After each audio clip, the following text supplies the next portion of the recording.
All right, everyone, good afternoon, no, good evening. It is October 12th. It is 7:01 PM. We are ready to start our regularly scheduled town meeting.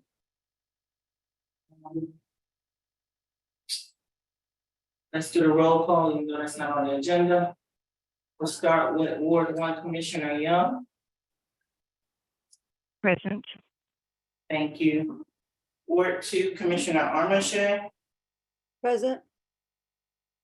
Ward 3 Commissioner Wheatley is present. Ward 4 Commissioner Givens.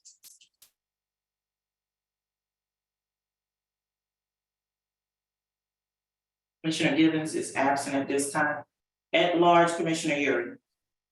Commissioner Yuri is struggling to get in. She says that the link to the meeting on the site isn't working, but I think that's what I used. She's getting a message saying the link is broken, so I'm gonna try sending it to her again, I guess.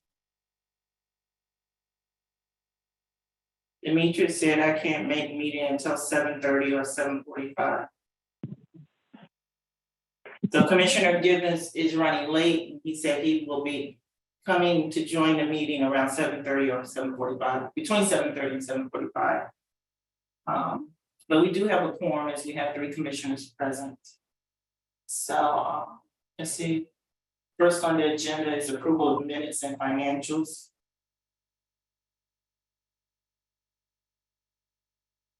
Are there any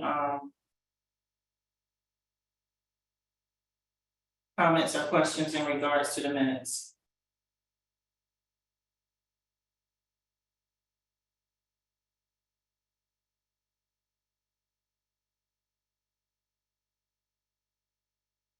Any edits?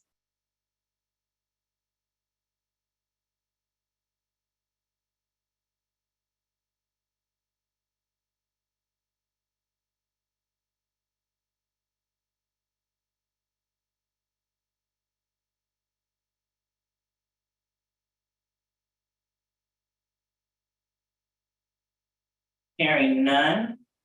Is there a motion to approve the minutes for the work session, and I believe the other one was for the town. The September work session and the September town meetings, regular meeting.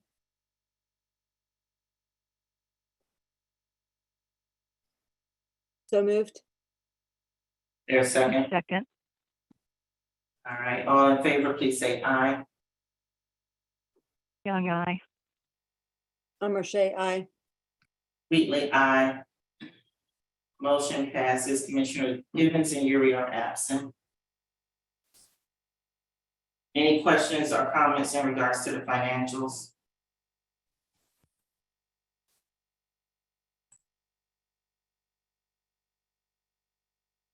Is Todd on the line? Yes. Todd, do you have anything you need to point out to us tonight? No, nothing significant. Financials through the first quarter of the fiscal year look great. You can see that in the reports. Okay, how are we coming along with the situation that happened with Truist? So I just got the paperwork in the mail today that I have to send back to them. It basically asks, well, I have to just check a box and state that I did not authorize, I have never authorized in writing the ACH entries that were done to our account. And then sign it and date it and just send it back. So I will send that back tomorrow. I just received it today. Can I say something? Sure. It may be only me, but I'm having a little bit of difficulty catching all the words that the two of you are saying. It's sort of echoey and not real clear. Is there any way to improve that, or is that just me? Are you saying you can't understand us or you can't hear us? Or both? I can hear, but sometimes I can't make out all the words because it's echoey.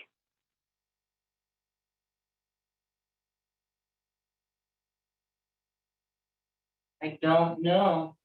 Because we did try this out earlier today and the audio was working fine. Is anyone else having issues with the audio? I can hear you fine. You go to Zoom.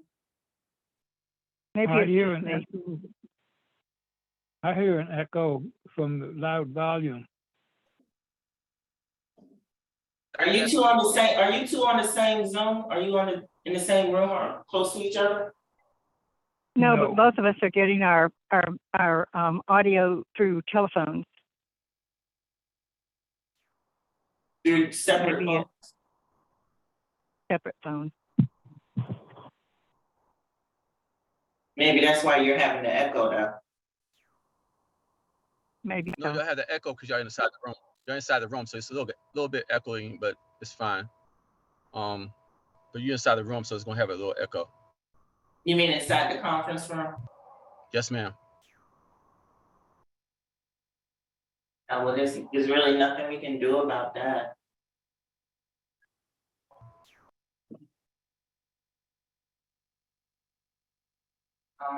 Jeez.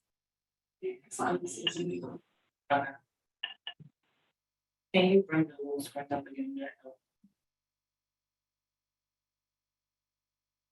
Just bear with me if I ask for you to repeat sometimes. No problem, the way you had Thanks. it. You had it. Yeah. Okay, that's perfect. Okay, are there any questions for Todd while we have him on the line?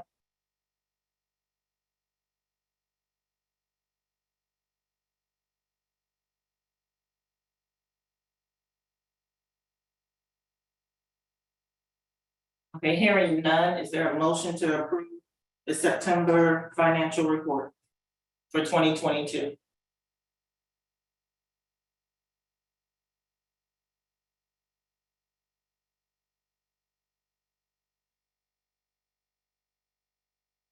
Is there a motion? I move that we approve the financials for September 2022. Is there a second?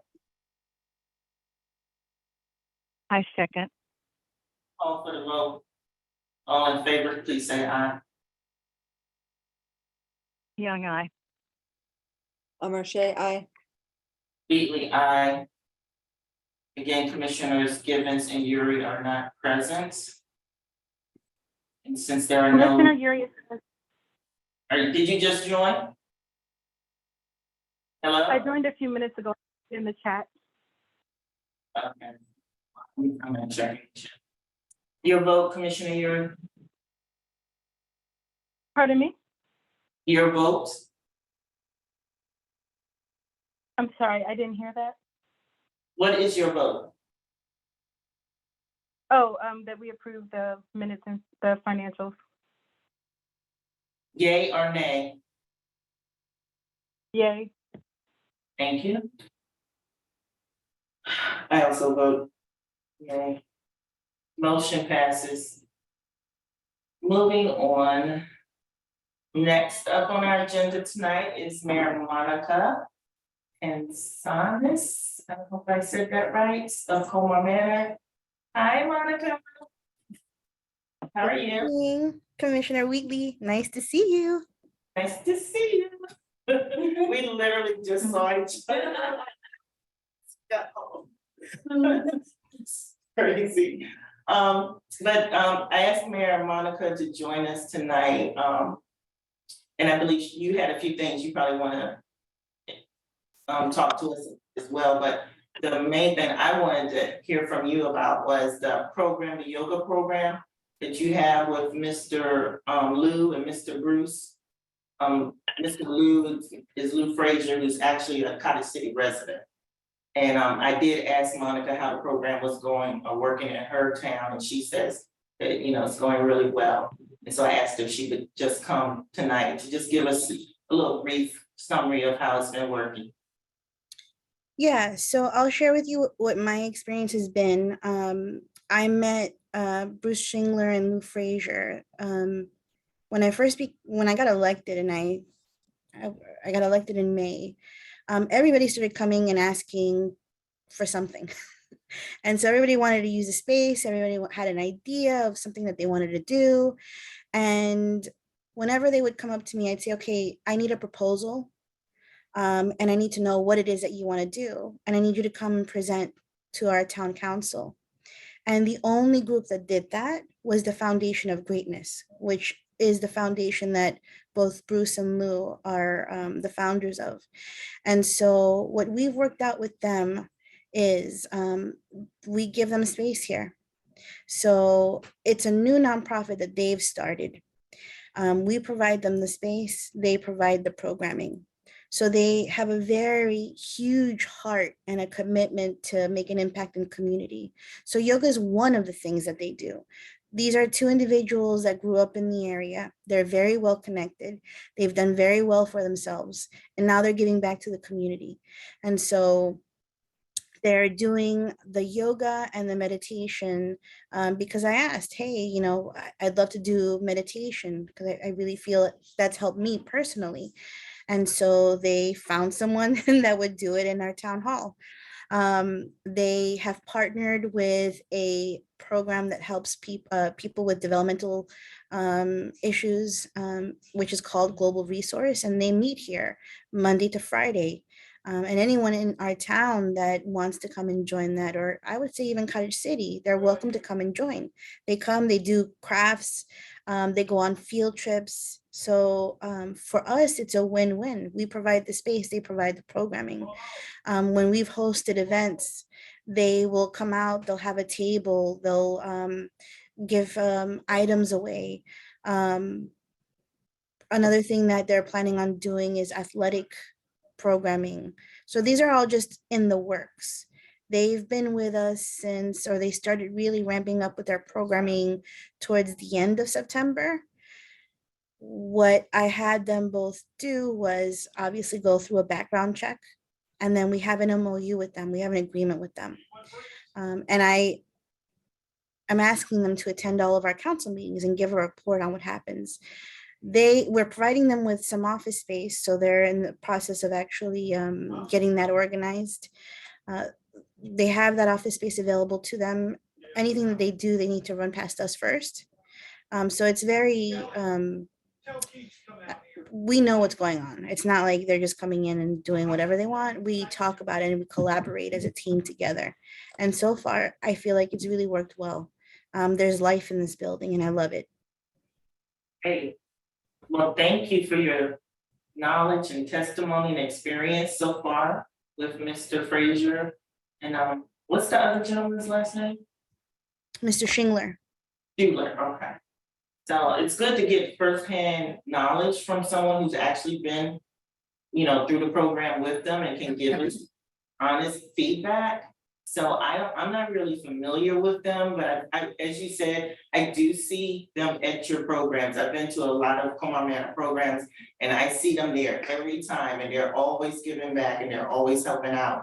And so when I had the opportunity to talk to Mr. Frazier about possibly doing something in Cottage City, since he actually lives in our municipality, I was like really excited to hear about it, but I didn't know enough.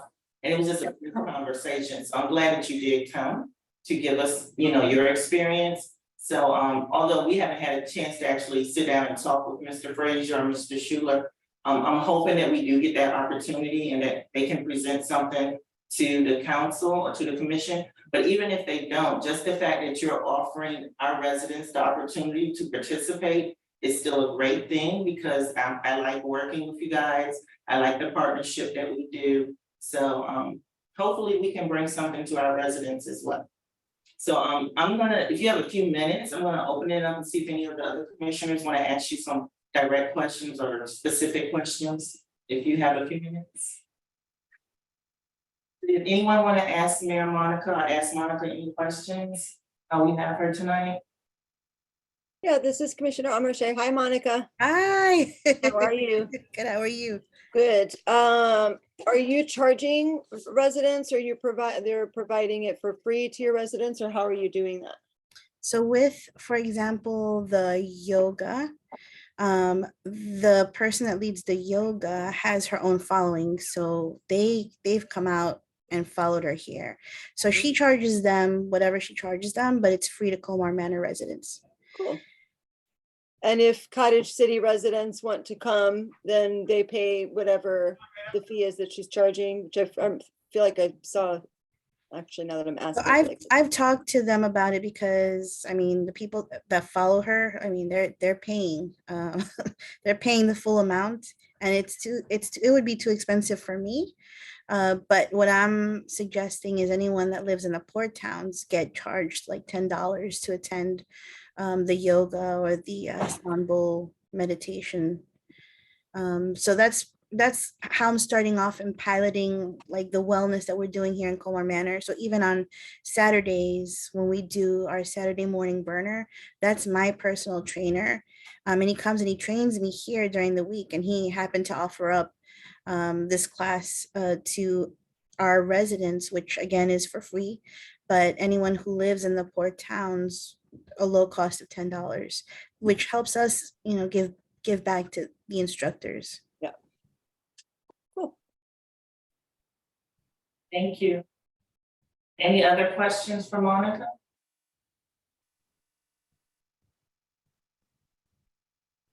No other, this is Commissioner Yuri. No questions for Monica, but thank you for that, for sharing.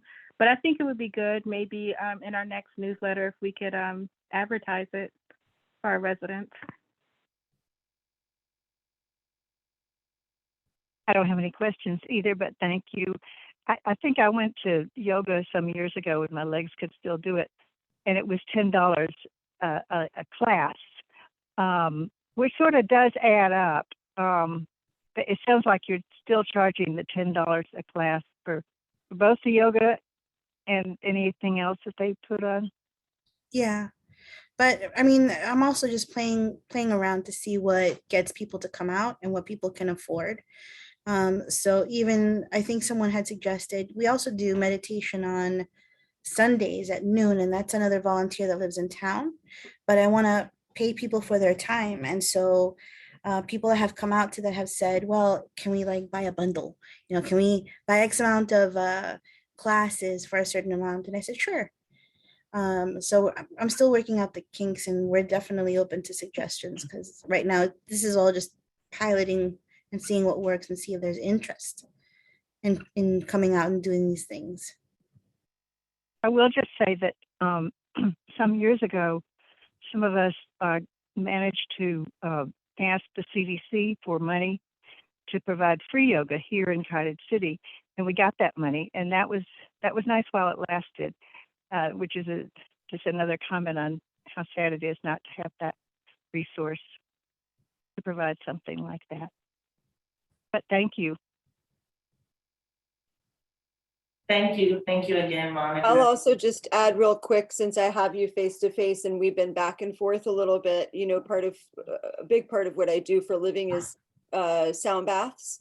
And I'd be happy to, I've already been talking a little bit to the commissioners and our chief about setting up a date to make an offering for Cottage City, but I'd be happy to talk to you and see if I can make a offer that's for both of our towns or for all the port towns. So I'll follow up with you this week. Yeah, I people really like it, and when people hear it and they don't really know what it is, but then when they do it, they're blown away. So Yeah. I think it's something that's super important for our community. I didn't know if anybody would come out for meditation. Right. And a lot of people did. Good. That's good And to know. so, yeah, I think there's definitely an interest in that. So, Commissioner, is it okay if I talk about two other things? Sure. Go right ahead. So I've been meaning to actually come to one of your meetings to discuss the pedestrian bridges, and I know that that's an issue that is tied up because of supply issues and whatnot. This might be something that we can advocate for together jointly as these two towns that have the same issue, the same problem. So that's one thing that I want to suggest that we will work collectively on. And then also, obviously, I want to bring up the issue about the proposed development of the gas station on the car wash lot, which is right next to Jiffy Lube and Eddie's Crab House. So I mentioned this in our Port Towns quarterly meeting, but I'm going to be reaching out to all of the port towns to ask them to sign on to a letter to oppose any type of development when it comes to a gas station on that particular site.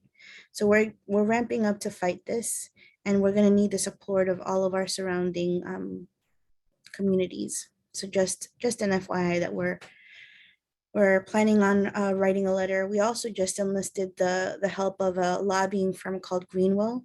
I'm not sure, have you guys used them, or are you using them? No, we don't have a lobbyist. Is that guy that was at the fall conference? At the fall conference? Yeah, What's his name? guy, I think his name is Carrington or something like that. Oh, no, not him. Not him. It's another organization, it's another group that works with Mount Rainier. Oh, okay, okay. And I believe that they may have worked with College Park, but one of the reasons that we enlisted their help is to help us find money. If the option to purchase that lot is available, we're thinking about it. So, but yeah, we're just getting all of our pieces in order to get ready to fight any proposed gas station. So.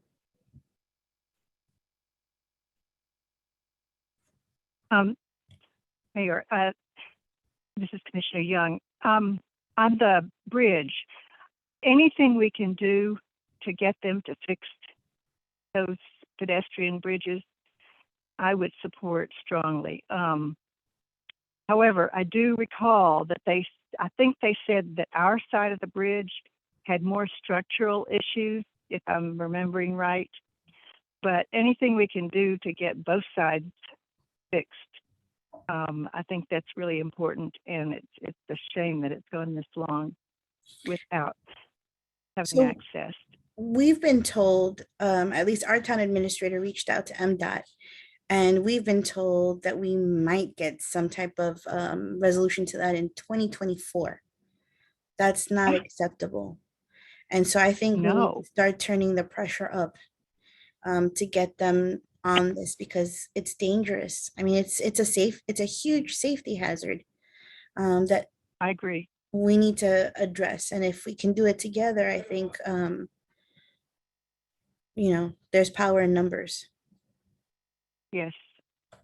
I'm honestly surprised that we haven't had any pedestrian injuries or fatalities from that, because it is really unsafe, especially at nighttime. So thank you. Maybe for- we should try to have a joint, maybe we should try to have a joint meeting with the state people. I think we've met with them once before, but separately. But if we maybe had a joint meeting and really put on some pressure and point out the safety issues, because obviously, you get there and it's dangerous for anyone walking. I can tell you this is Commissioner Yuri from our previous meeting. I do remember, and we were trying to kind of like put the pressure on them to fix it. And they did say that, they were on it, but earliest 2023, I guess this coming year, that's the date that I remember. Now they may have moved it back. I'm not sure if they've given you a reason for that, but it kind of seemed like we were just kind of in a queue of issues that that they were trying to address at the time. But I do think that a joint meeting and putting the safety issue out there to the forefront might be useful for us to get it moving. Mm-hmm. Yeah, I agree with everything that's been said. The last that I heard, they had to go back to the drawing board and do another design. Because the original design that they had came up with for our side of Bladesburg Road was no longer gonna be a good fit because of all the erosion, and I guess the street has like literally given way over there. And so they had to do a whole nother design, they had to go and get new permits, and they had to come back to the table, so that's the last that I heard about it, and I don't think they've been back in contact with us since then. So we probably do need to send a letter and go over somebody's head at this point, because the lady that we talked to, she had promised that she would get back to us, and we haven't heard anything. So I think now we need to go over her head and go to her boss, because this is, it's ridiculous at this point. We keep getting a runaround, we keep getting told, you know, conflicting information. I know you guys, site is managed by, or maintained by, Park and Planning, where our site is maintained by SHA. So it's two different agencies, and neither one of them are doing it. So, yeah, I'm on board with whatever letter you wanna send. Maybe we need to go down to their office in person. I mean. And Can't not hurt. to mention the traffic. I'm sorry. Go ahead, Commissioner Yuri. I was just gonna say, not to mention the traffic hazard, you know, Blainsburg Road is a major artery coming to and from DC. There's a lot of traffic there during rush hour, and it's a major holdup. That lane merging there is, you know, it can be hazardous also. So I do agree with you. We should put the pressure on them to kind of get this done and earlier if possible.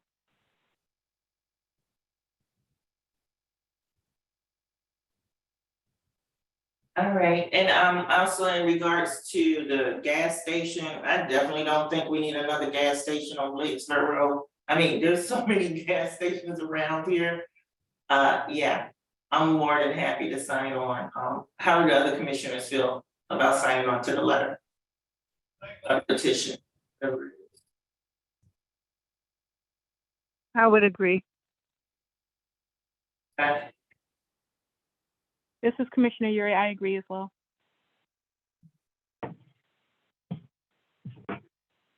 Artists, Commissioner Armitage? I do apologize. I had a call come in real quick that I had to answer. What was the question?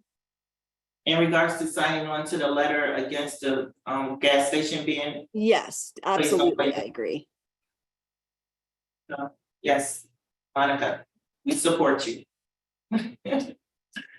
All Thank right, you so much. you're welcome. Anything else you wanted to share tonight? No? Okay. Well, you're more than welcome to stay, but I'm sure you have plenty more busier things to do. But thank you so much for joining us tonight. It's great seeing you. All right, take care. All right, what's next on our agenda tonight? Code enforcement. And I just saw Charles. Is he on? Here, Hello, everyone. Hi. See if the document. Bear with me 1 second. Do not. Oh, do not. Do not. And you have co-host rights, you can share. Alrighty. I've never done this, so I just hit share screen. Yes, yes. Okay.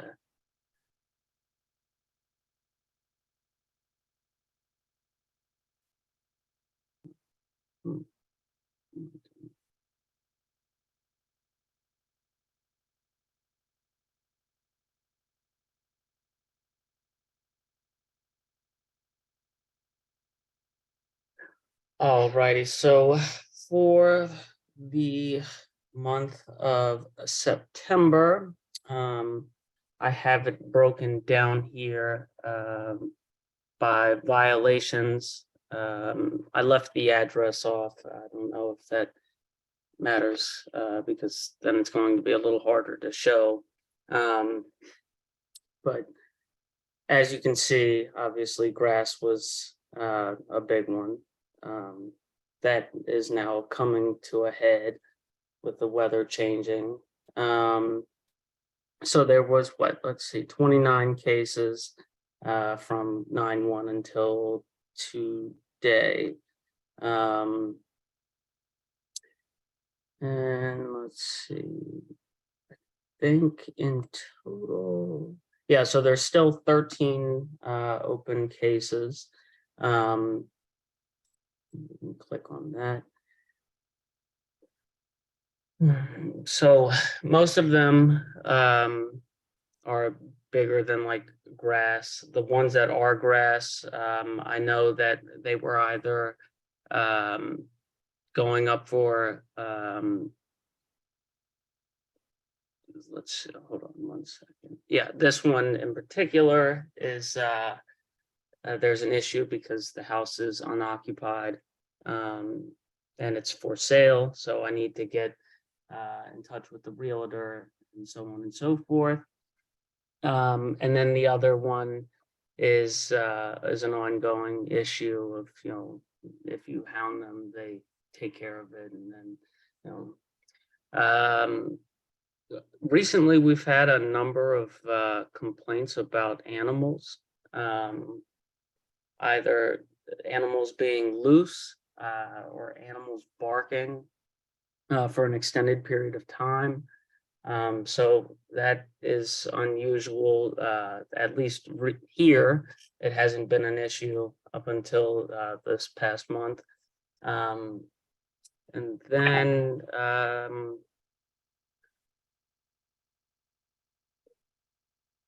as you can see here, so in total, there's 71 cases. So all in all, I would say things are going well, especially having 71 total cases and only 13 of them being open. Yeah, I figured this would be a little easier to show because then it shows, unlike the graph that I've tried to show you all before, which is a little complicated to read. This shows specific violations. Where's the other one here? Oh, shoot. One moment, bear with me. So I can.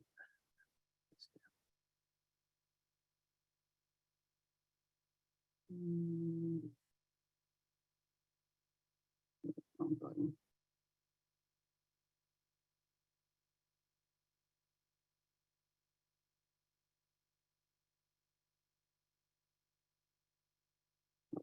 Wrong one.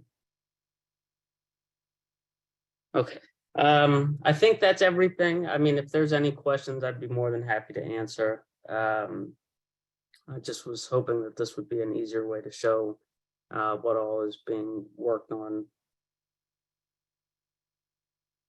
Mr. Redding, I have a quick question, if you don't mind. I do not mind at all. Sure. So I know a few months ago, we discussed the used sales. It's like an abandoned used sales car. I'm sorry, I'm all over the place. An abandoned used car dealership on Bladensburg Road, like across from the IHOP.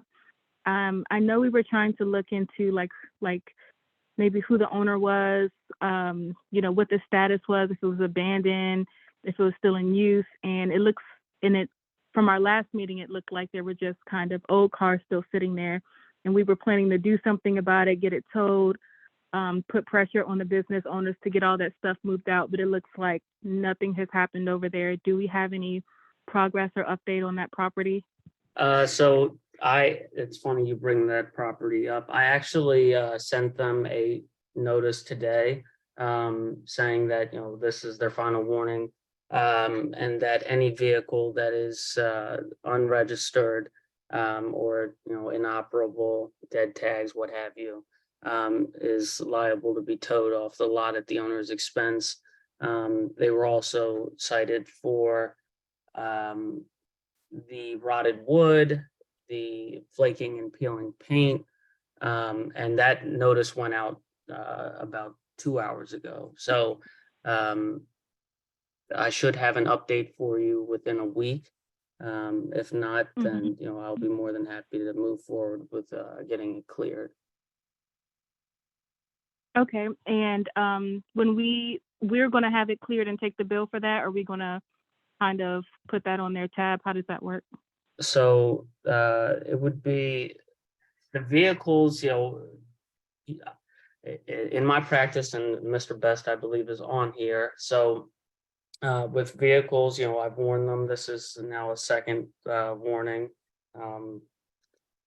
If they're inoperable or, you know, have no tags, no registration, and they've been notified, then, you know, and practice, it's always been that you're allowed to tow them off of the lot if you're not hearing a response.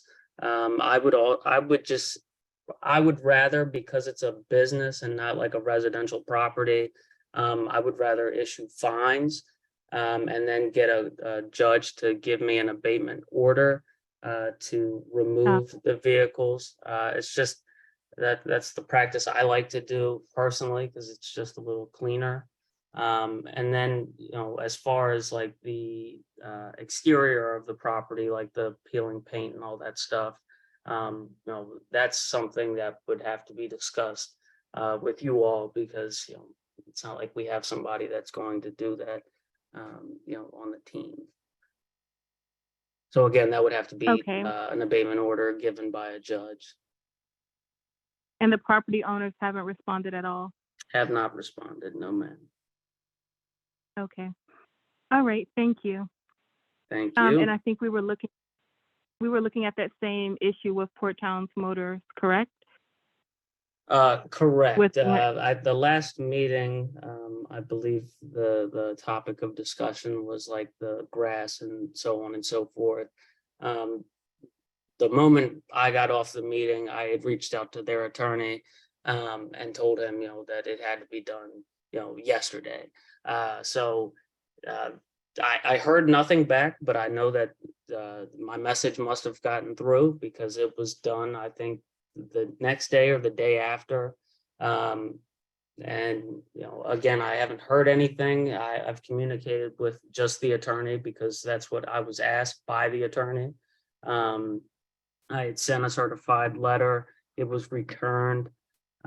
So right now, the property looks a lot better. I know I had recently reached out to them because there was a van, I believe it is, on the property, and I asked them if they could remove it, or if they wanted us to remove it, because I believe one of the officers ran the tags and it wasn't coming back to the owner. It didn't appear to have any affiliation with the business. And I have heard nothing. So I don't know what all is going on, or if they just refuse to talk to me, but, take action if I press it out enough. I don't know, but, the grass was cut. I do know that much. Okay, thank you. I have a question for the commission. I think that when it comes to our Bladensburg Road properties, I think we need kind of a more strict code for, how it looks, because we can see that if you hadn't told me that grass was cut, it just looks so bad in general. Like, I would have barely known, just because the concrete is coming up, the asphalt over there. It looks bad in general. And I don't think for our Bladensburg Road properties that just keeping the grass cut is enough. So is it possible, I don't know what the commission thinks, that we can kind of come up with something to kind of just give us something a little bit more to maintain the cosmetic appeal of our, main road area, that kind of details, if you have like, none of the, like asphalt coming up and, pieces of asphalt and concrete in your driveway and in your grass, and just making sure that it looks neat, that the paint isn't chipping and falling all off, that it's balanced. And is that kind of understandable? Because it kind of looks to me a little bit still sloppy in general, especially on the 38th Avenue, on that street and in that area.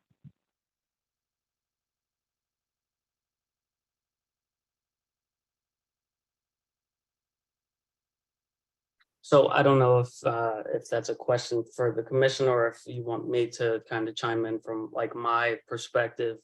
The code does You state, can, that there are requirements, and, as far as like flaking and peeling paint, that is a requirement. The structures are supposed to be in structural, they're supposed to be sound. There's all of these requirements, and that's all fine and dandy. The issue, and this happens in every municipality for the most part, at least smaller for sure, is that I could write somebody up and say that you need to fix X, Y, or Z. And the problem is, is finding somebody the answer, because the reason I say that is, if you want to find somebody for not fixing it immediately, the town isn't prepared to act on something that's like a big project like that, like Port Town Motors, for example. I'll use them. The building was deemed unfit. I forget how long ago, but it's been quite some time. And the county really has the authority to do anything as far as like, bringing it into compliance. The town really doesn't have like a leg to stand on when it comes to, rectifying the actual structure. And so, at least in my practice, as I've always seen it, a judge isn't overly fond of like a town just fining somebody if they're not willing to take the action to remedy the issue. And so it's kind of like a balancing act, if you will, if that makes sense. Where they don't want you to just fine somebody because they're not in compliance, because if you're not willing to fix it, what good are you doing other than costing somebody money that they could end up using to fix the issue? I don't know if that makes a ton of sense, but that's I've had judges get very upset when like a code officer will fine somebody over and over because say a structure is in bad shape, and the judge will then say, okay, so what is the city what is their stance as far as fixing it? And they're like, oh well, it's their responsibility. And they say, okay, so you think that finding somebody a couple $1,000s is going to make it any easier for them to fix it? So 9 times out of 10, there's a reason that like a business or somebody isn't willing to go the extra step to fix the outside of their business, because usually their business is their source of income. So it's usually deeper than just laziness. Usually it's a financial burden that they can't actually invest the money to fix their business, or the curb appeal, if you will. But I don't believe that just fining somebody is the answer to everything, especially if the town isn't going to want to I'd just like to say fix it. something real quick. I don't mean to cut you off, but I beg to differ. And I think we need to start finding people. I'm not saying keep on finding them every week, but we need to go ahead and find people and take them to court. The problem is right now we're not finding nobody. A business, that's the price they pay when they go into business. And I'm not trying to shut nobody down, but they need to have some kind of standard in the town of Carter City that they need to abide by the rules. If they can't, we have ARPA funds that we send out to every one of those stores to actually ask for money. None of them accepted the money. So I don't get to a point where tie our hands behind back and say we're not going to cite nobody. We should be citing these individuals and take them to court. If they can't afford to do business in the town of Carter City, then someone else can come in and move into that spot to run a business there. We have too many businesses on Bladensburg Road that are in poor conditions that we need to go ahead and cite. And if they can't pay for citation, we need to take them to court. And that's the process. And then if not, we get abatement to go ahead and clean it up and then put on a lien on the property. So when they pay their taxes, we get our money back. It is a process. We need to start citing these people. I agree with citing them and the abatement. It just comes down to, we do have sympathy for business owners, and we did extend, like you said, but I think it comes down to whose responsibility is what. Also legally, we can't force the hand of any of these businesses, and some of these businesses are just literally sitting here for 10, 15, 20 years, and they don't have an open business. They're not gaining any profit from it. I don't understand, so they just can't sit there and just grow wildly on the main sector, especially. It's not appropriate. And I guess my question was, I think that along with the paint chipping and some of the other structural issues, I think we need to be a little tighter on what the curb appeal should be for the Bladensburg Road, Like, the concrete and the asphalt is literally pushing up. The weeds are pushing through it. It looks a mess.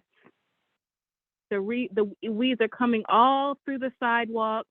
If you cut it back, that's fine, but it still looks terrible.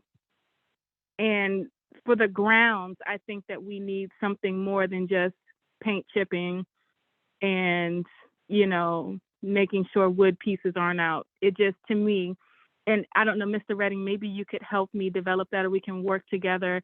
Maybe we can go around and I can show you what exactly I'm talking about. But if you're looking at, the weeds are coming out and it's the whole ground, it's just like half paved. It looks horrible.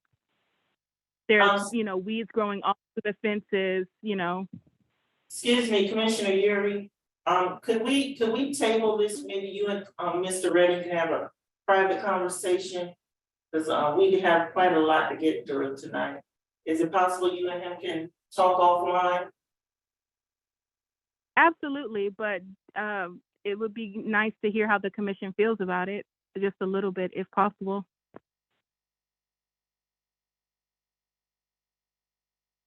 Does anyone want to comment on Commissioner Yuri's question?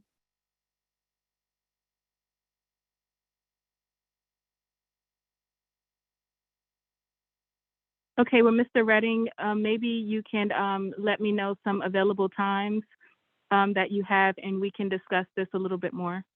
Sounds great. Thank you, Thank you. thank you. Does anyone else have any questions for Charles before he ends his report? No, thank you. Well, I have one comment that went with Commissioner Yuri and the code enforcement officer Redding. I would like the chief to be part of that dialogue. Sounds good. Chief, you good with that? Yes, ma'am. That sounds good, thank you. All right, thank you, Charles. Thank you. Have a good evening. You do the same. All right, next on our agenda, we have public comments. Is there anyone on the line that wants to say anything from the public? I have a question, comment. See one that says a name, it says Laura. Not quite sure who that is. Is that a resident?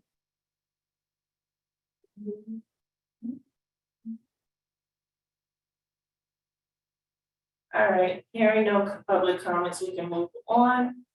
Old business, looks like we have several resolutions to go over. Guessing that's gonna be you. Yeah. The first one will be the ARPA gas gift card program. This will give gas cards to our residents. And it's similar to our food gift card program. When we did it before, we spent $5,000 and those cards. You can keep talking. And they were gone within a week. Right, so they were very popular. So the commission has decided to again purchase more gift cards in the amount of $5,000. So this is basically allowing them to do that, but we have to establish the guidelines of the program. So that is what the purpose of this is. And you know, you must be a Cottage City resident, must show proof of residency, 1 card per household to adult representatives. And in addition to them being given to one each household, we will also make them available at different town events like we've done with the food cards. And this also spells out what is needed in order to establish proof of residency in the town, which is different from an ID, but just certain things in terms of voter registration, deeds, lease, utility bill. We definitely don't want it to be restrictive. And that's basically what it does. Can you guys see the resolution on the screen? Share. I don't think so. That's a share.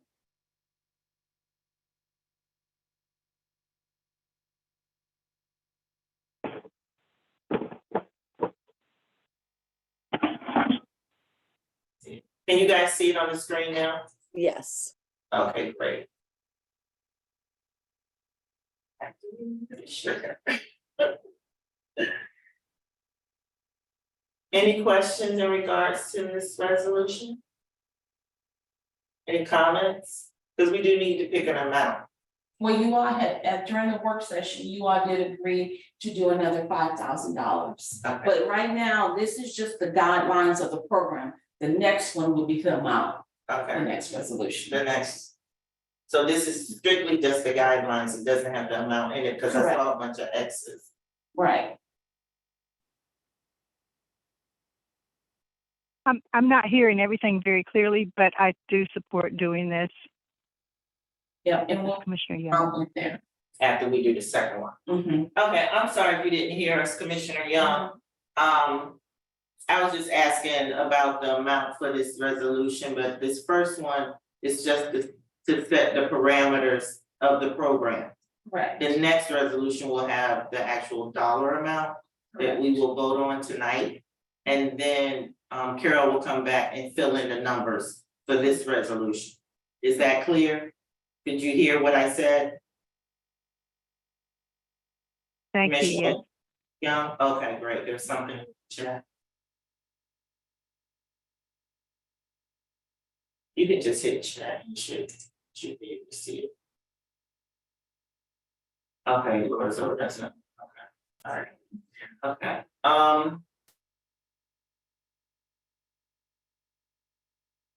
and you sent this to us earlier, right? Mhm. So if anyone had any questions or comments, they were supposed to get back with you, right? Right, this was discussed at the work session. We discussed this at the work session. So right now, you just need us to vote. Correct. Alright, you just scroll down so we can see the number. I think it's 2021, 2022, 11 or something. I can't remember what the. Right. Alright, resolution 2022-11, a resolution concerning the Cottage City ARPA gas relief program. And this is for the town residents who have been affected financially by COVID-19. By the COVID-19 pandemic. I don't think I really need to read the rest of that. I think that's pretty self-explanatory. So is there a motion to approve resolution 2022-11? So moved. Thank you, Commissioner Armache. Is there a second? I'll second. This is Commissioner Wheatley because we need to move along.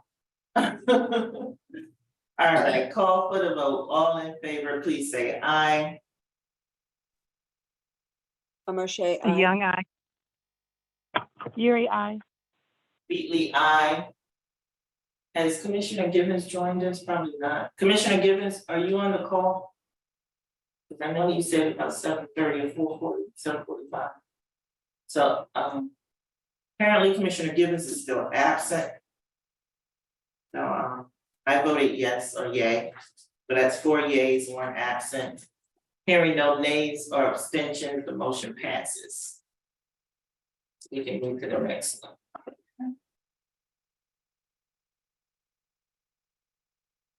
All right, so this one's resolution 2022-12 is another resolution just appropriating funding from our ARPA funds for this program. And so $5,000 had been authorized previously, and then another 5,000, so the total would be 10,000. So this is just what we're required to do to appropriate the money for ARPA spending if it was not initially if funding was not initially included when we passed the budget, FY 2022-23 budget. And at the work session, it was agreed that there will be another 5,000, so the total is 10,000.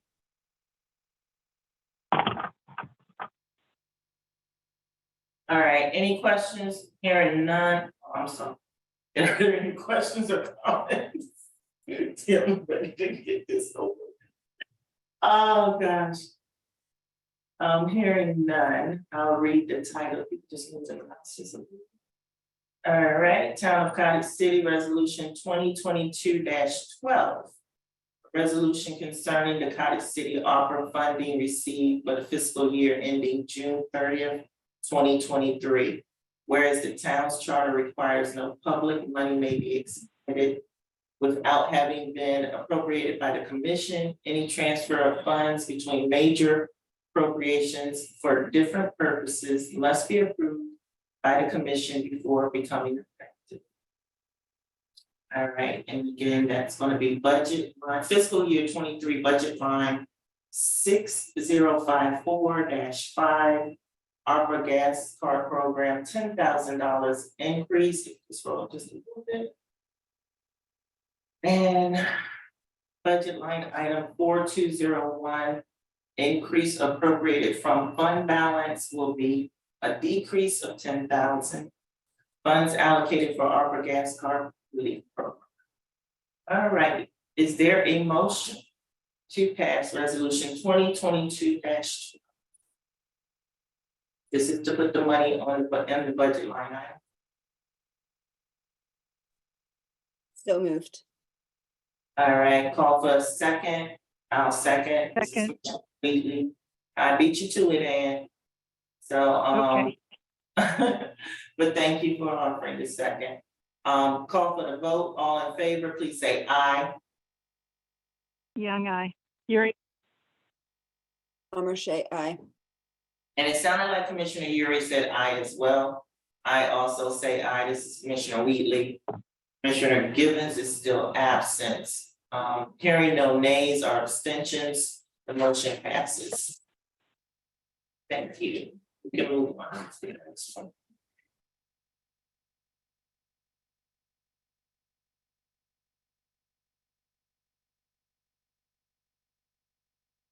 Okay, so this ordinance 2022-06 is for the purpose of establishing a municipal tax rate for vacant developed property. We previously had not had such a designation, but the purpose of is, well, let me get into just the reasons behind it. In the sense of vacant and abandoned buildings or structures, has an adverse budgetary impact on the town, degrades the quality of life, encourages urban decay and neglect, and diverts resources that could be used for other municipal purposes in order to continually monitor, abate, respond to complaints, and investigate violations, and combat the direct and incidental adverse effects of such properties or structures. And the definition of a vacant building or structure is one where no persons or persons actually currently conduct a business or reside or live in any part of the building or structure as the legal or equitable owner or tenant occupant or owner occupant or tenant on a permanent non-transient basis.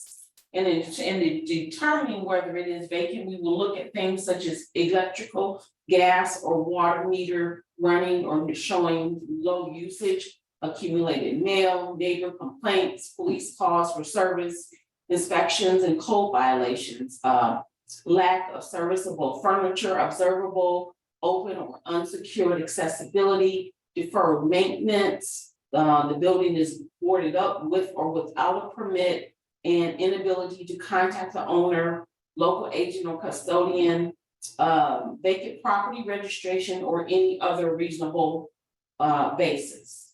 And so it would establish a tax rate for vacant developed property at $1.25 per $100.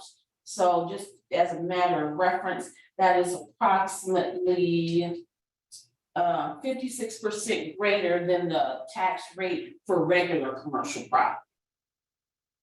And Mr. Best, do you want to add anything?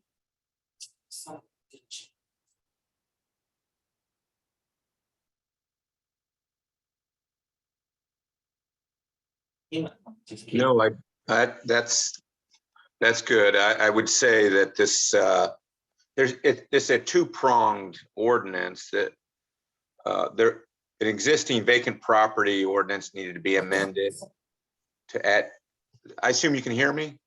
Yes. Yeah, the existing vacant property ordinance has been on the books for 3 or 4 years. Had to be amended to accommodate this vacant property tax. And then the second element of this whole ordinance is to allow for a third classification. If you recall, a couple of years ago, you classified real property essentially in the commercial and non-commercial. Now we have a third, commercial vacant property, or I'm sorry, just vacant property. And that has to be done before the date of finality, which is January 1st.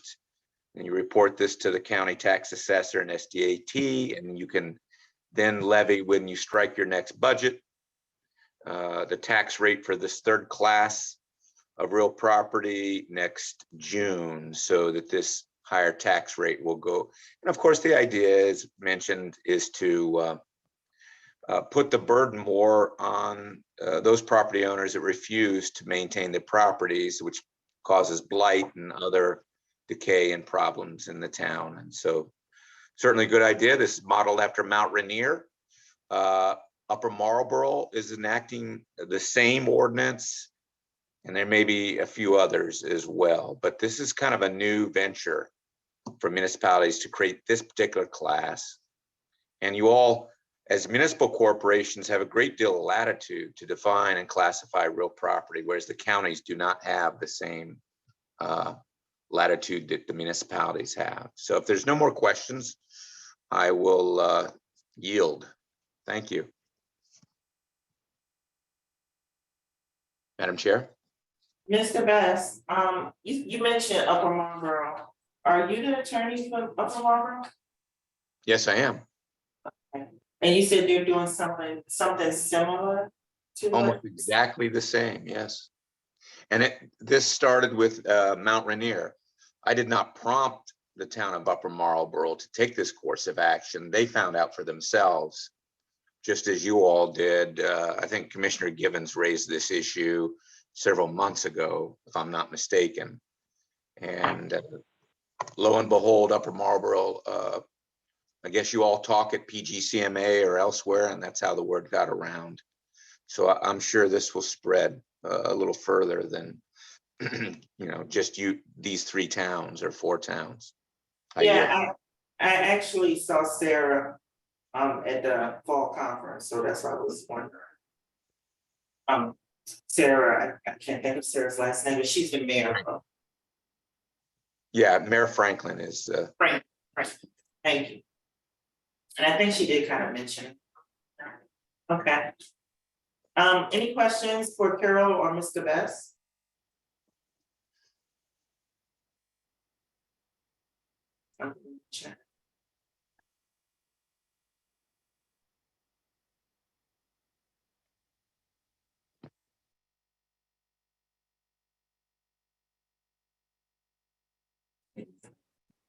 Okay, we're gonna, if there's no further questions or comments, and there's no other discussion, are we ready to take the vote on ordinance 2022-06?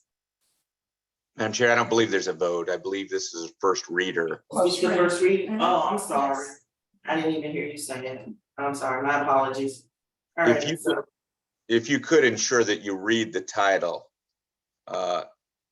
Ordinances must have their titles read. Unlike resolution, it's not a sticky issue, but a ordinance, we need to read it exactly as written in the record, if you would, please. you read that. Oh, thanks. All right, I'll read from the paper.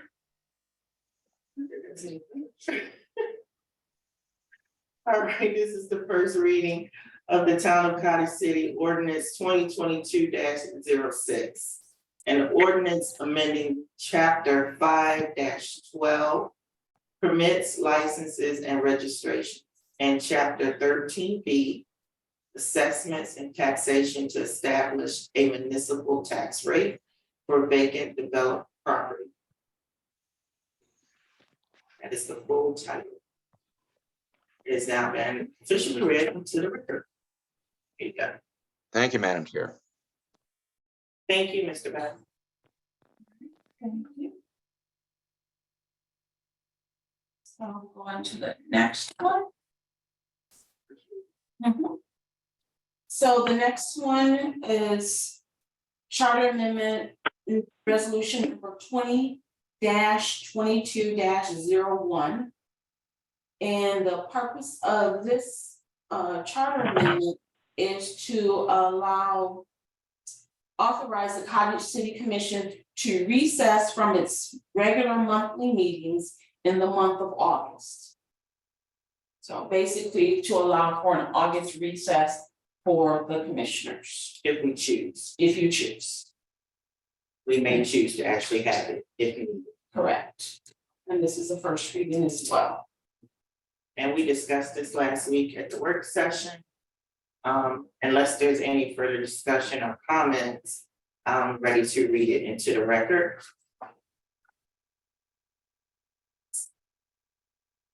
Hearing no discussion or comments, I will read this next. Is this a resolution? Charter. It's a charter amendment. The Commissioners of the Town of Cottage City Charter Amendment Resolution Number 2022-01.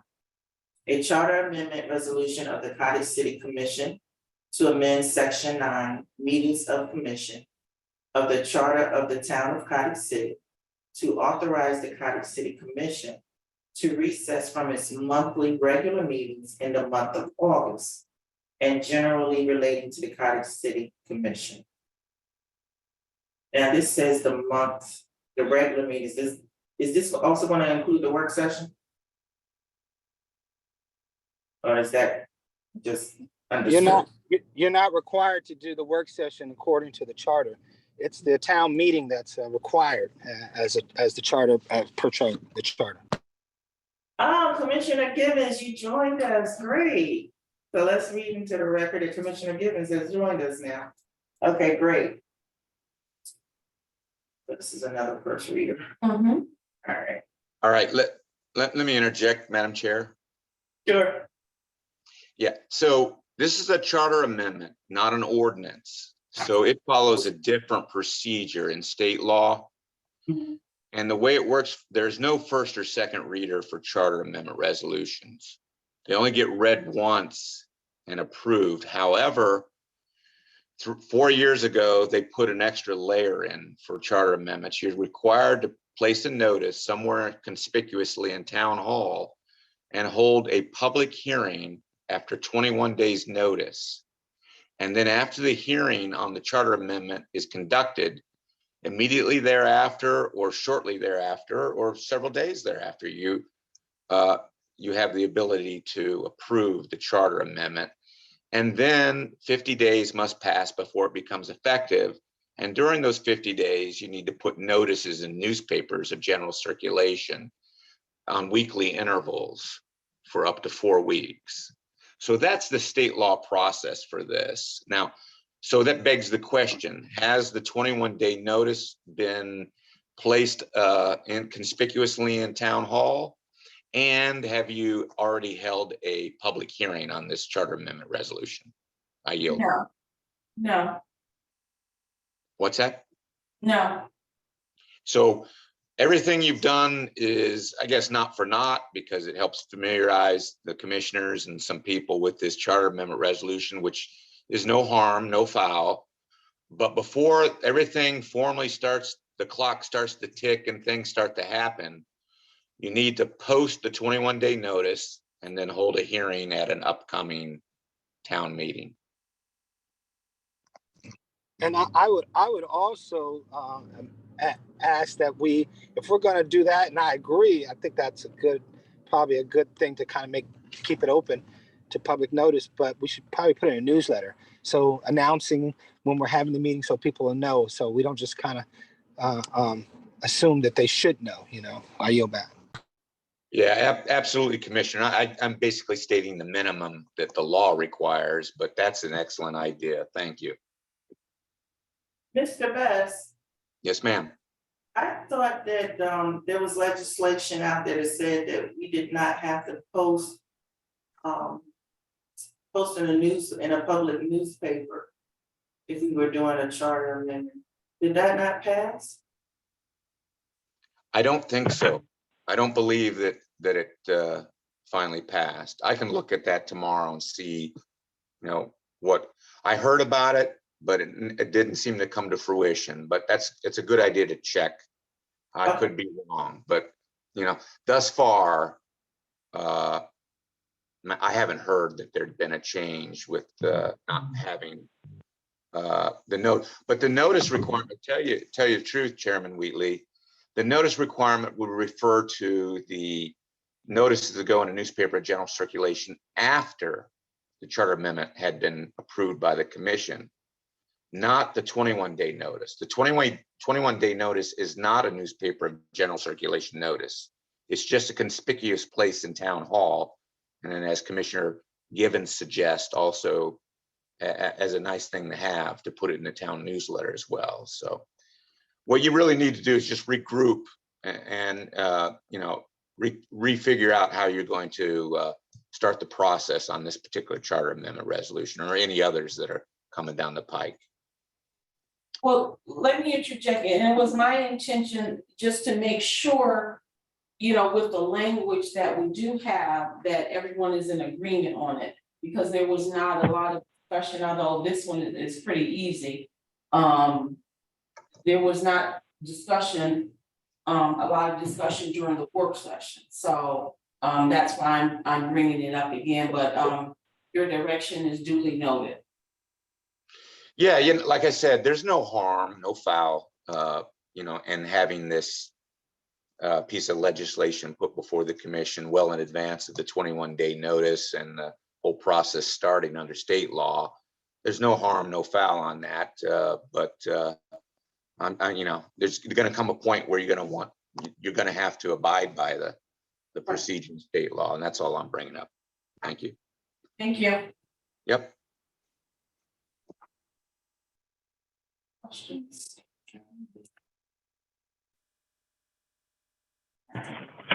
The next one is Charter Amendment Resolution number 2022-02. And this one has to do to amend the charter pertaining to the salary of the commissioners and to authorize the Cottage City Commission to change its compensation after the subsequent election according to certain limitations. Now, this is drafted and to establish an annual supplemental payment for the office of Commissioner Chair. So this is the main substance of this is currently in the charter, the salary is capped at $4,600 for commissioners. This will remove that cap. Okay? But it will state that the annual salary for commissioners shall be equal for all commissioners. In addition, the commissioners by ordinance or budget ordinance increase or decrease the annual salary and a supplemental salary for the chairman. Okay, and the increase or decrease will not be effective until an election has occurred for such position on the commission, actually, so the following election. And it also provides additional compensation of up to $2,000 to supplement the chair's annual salary effective after the 2023 town elections and the election of the chair by the commission. We actually get 4,800. I think it's going to be a problem with that, Mr. Best, because you can't vote. Mr. Best can speak to it better, but even after the 2023 election, even if you put it into effect, if the chair is the one who was not up for re-election, they'd essentially be electing. They'd be voting on their own increase. So I'm not sure how you would do that. I think you might have to do it all at one time in 2024 when everybody has done a cycle. But perhaps Mr. Best can speak to it more exact, because there's a state law about giving yourself a raise.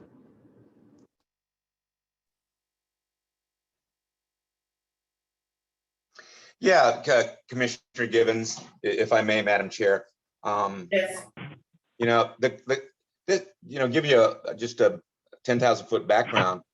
The Constitution of Maryland, the state constitution, says that local elected officials and even state elected officials, because there's a concern about conflict of interest and self-serving, that any salary increases for elected officials in Maryland can be voted on by a sitting body or legislative body, but the salary increases cannot take place until after the following election. As for the chairperson and the supplementary salary that would be authorized under this charter amendment, as long as you've gone through under the charter and gave the opportunity pursuant to the charter to vote for a new chairperson, that would trigger the ability for that change, that salary change, supplemental salary change to go into effect. That would be sufficient for that. And the way it turns out, it's going to be after the next general election anyway, whether Chairman Wheatley is up for election or not. Anyone, including Chair Wheatley, if they're not elected at the upcoming election, they're going to have to wait another year before their salary change will go into effect, because you all have staggered elections. Because you have staggered elections, this charter amendment will change the salaries after those individuals that run for the next election have an opportunity to get replaced or reelected. Then their salary goes into effect. Those that are in midterm that have to wait, they'll have to wait another year. Now the chair gets elected by charter every year. So although that the chair Wheatley, if she doesn't, I can't remember whether she's up for election next spring. Can you elucidate, Madam Chair? I'm not up for election next year. Okay, so the way this charter amendment would work for you is you would not be eligible, after the next election for a commissioner increase, but you would be eligible for the supplemental increase because you would be subject to replacement by election of the governing body after the next election. I hope that's clear. Commissioner Yes, I get Gibbons? it. Thank you. Yeah, I get it. Yeah, it makes sense. All right.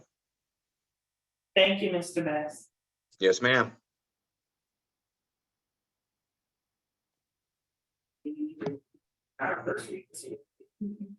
Just if there are any questions. Are there any questions for Carol or Mr. Bass? Hearing none. Actually, that's the end of. No, we got another one? Yeah. That's one. So this next resolution, 2022-13,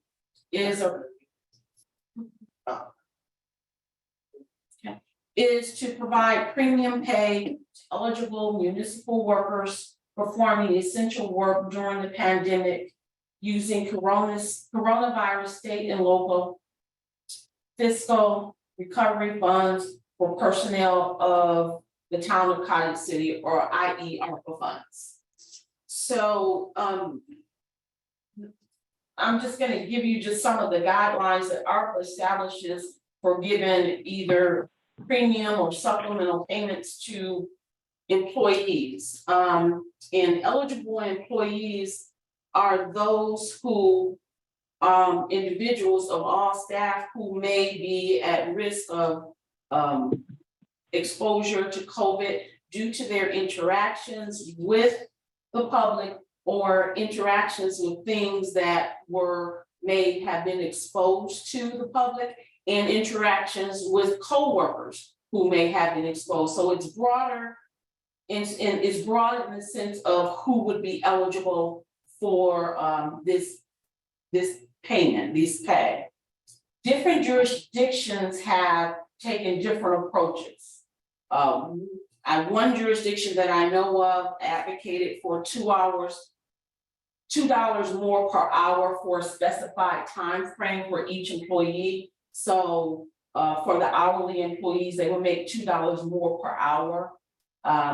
Another option is that I saw for another jurisdiction near us is that they gave lump sum payments to staff, and it varied based upon their position. It seems like the administrative staff or management staff got higher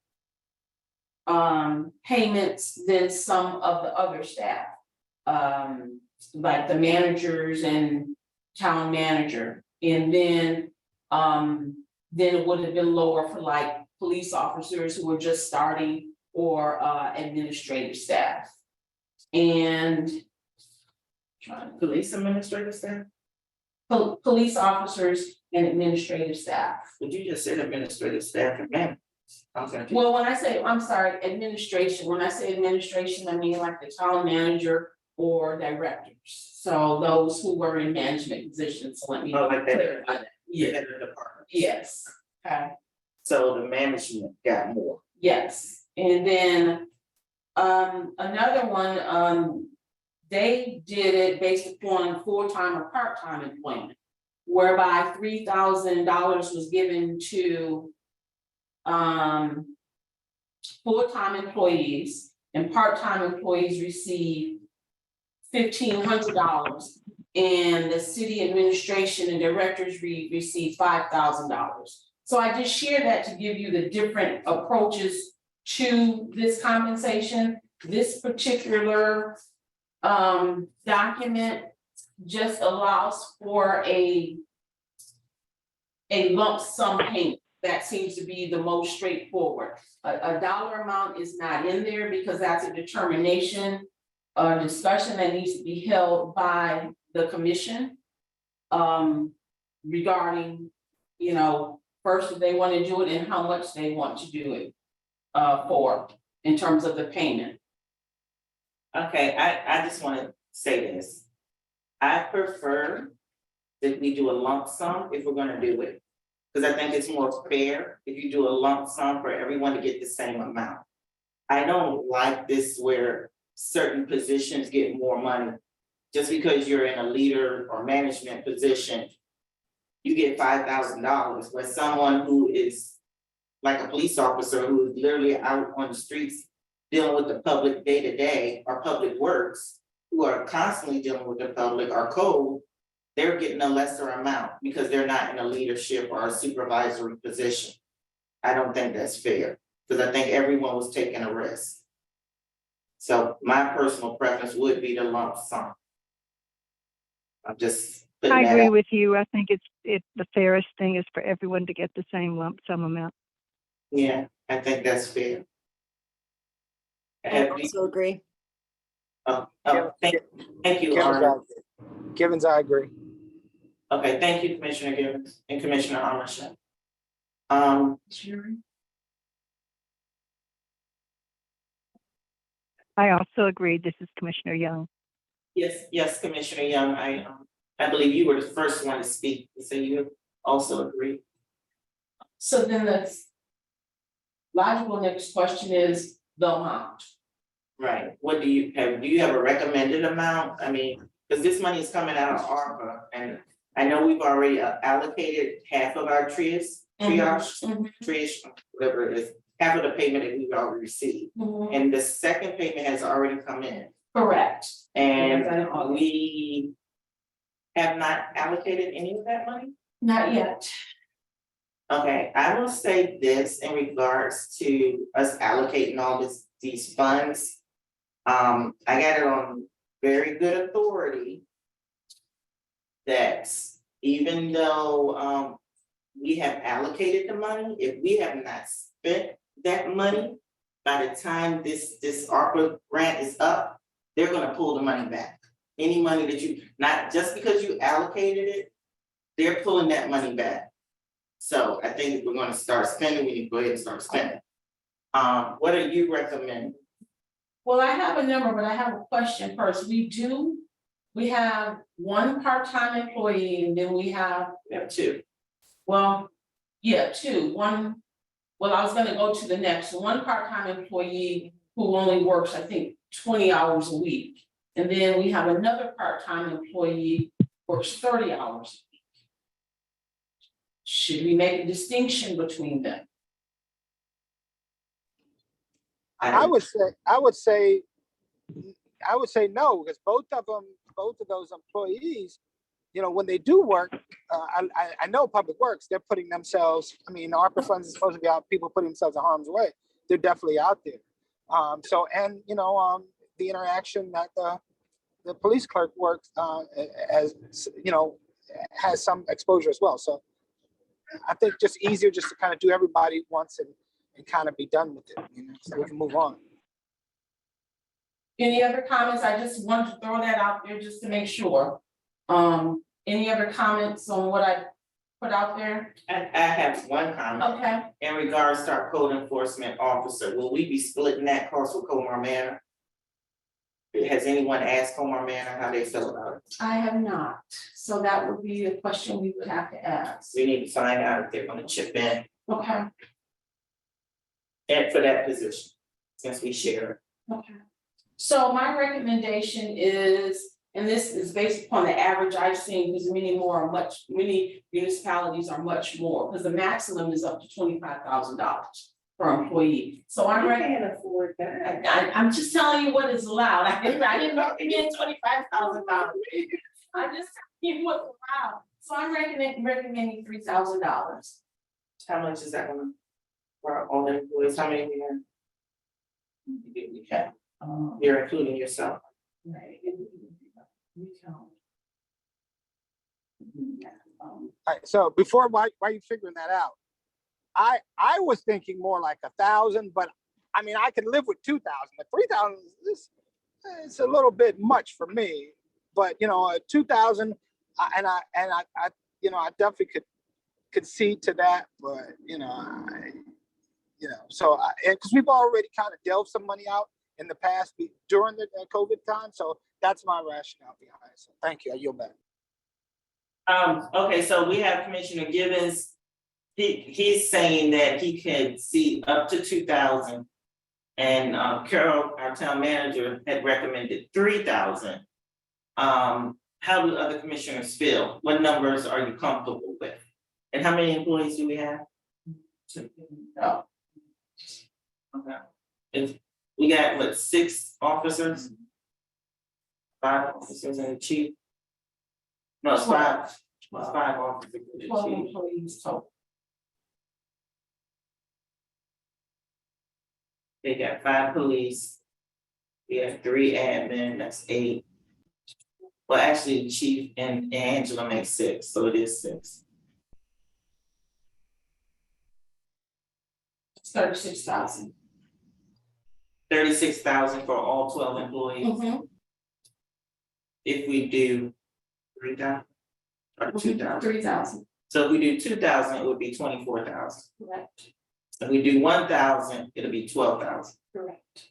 So, and we could always do 1,500, 1,800, we could play around with the numbers. But what do other commissioners feel is reasonable? I'll start with you, Commissioner Young. I guess I wouldn't have any objection to going to 3,000, but I'd go with whatever the majority wants to do. Thank you, Commissioner Armachet. I mean, I kind of agree. It's, as you just said, it's money, you know, it's money that's been given to us that has to all be spent by a certain amount of time. And, you know, it was allocated for this, and I think that it's important for us to show a spirit of caring, you know, for our town. And, you know, while I appreciate Commissioner Gibbons' conservatism. It's, you know, that's what the money's there for, so I would be okay with 3, or if you wanted to compromise at 2,500. Well, I need definite numbers, so Well, she's saying 3,000, if you wanna compromise with Commissioner Givens, maybe knocking it down to 2,500, because he was okay with 2,000. Commissioner Yuri? You haven't heard. Commissioner Yuri? I think that, there's been other COVID compensation for employees.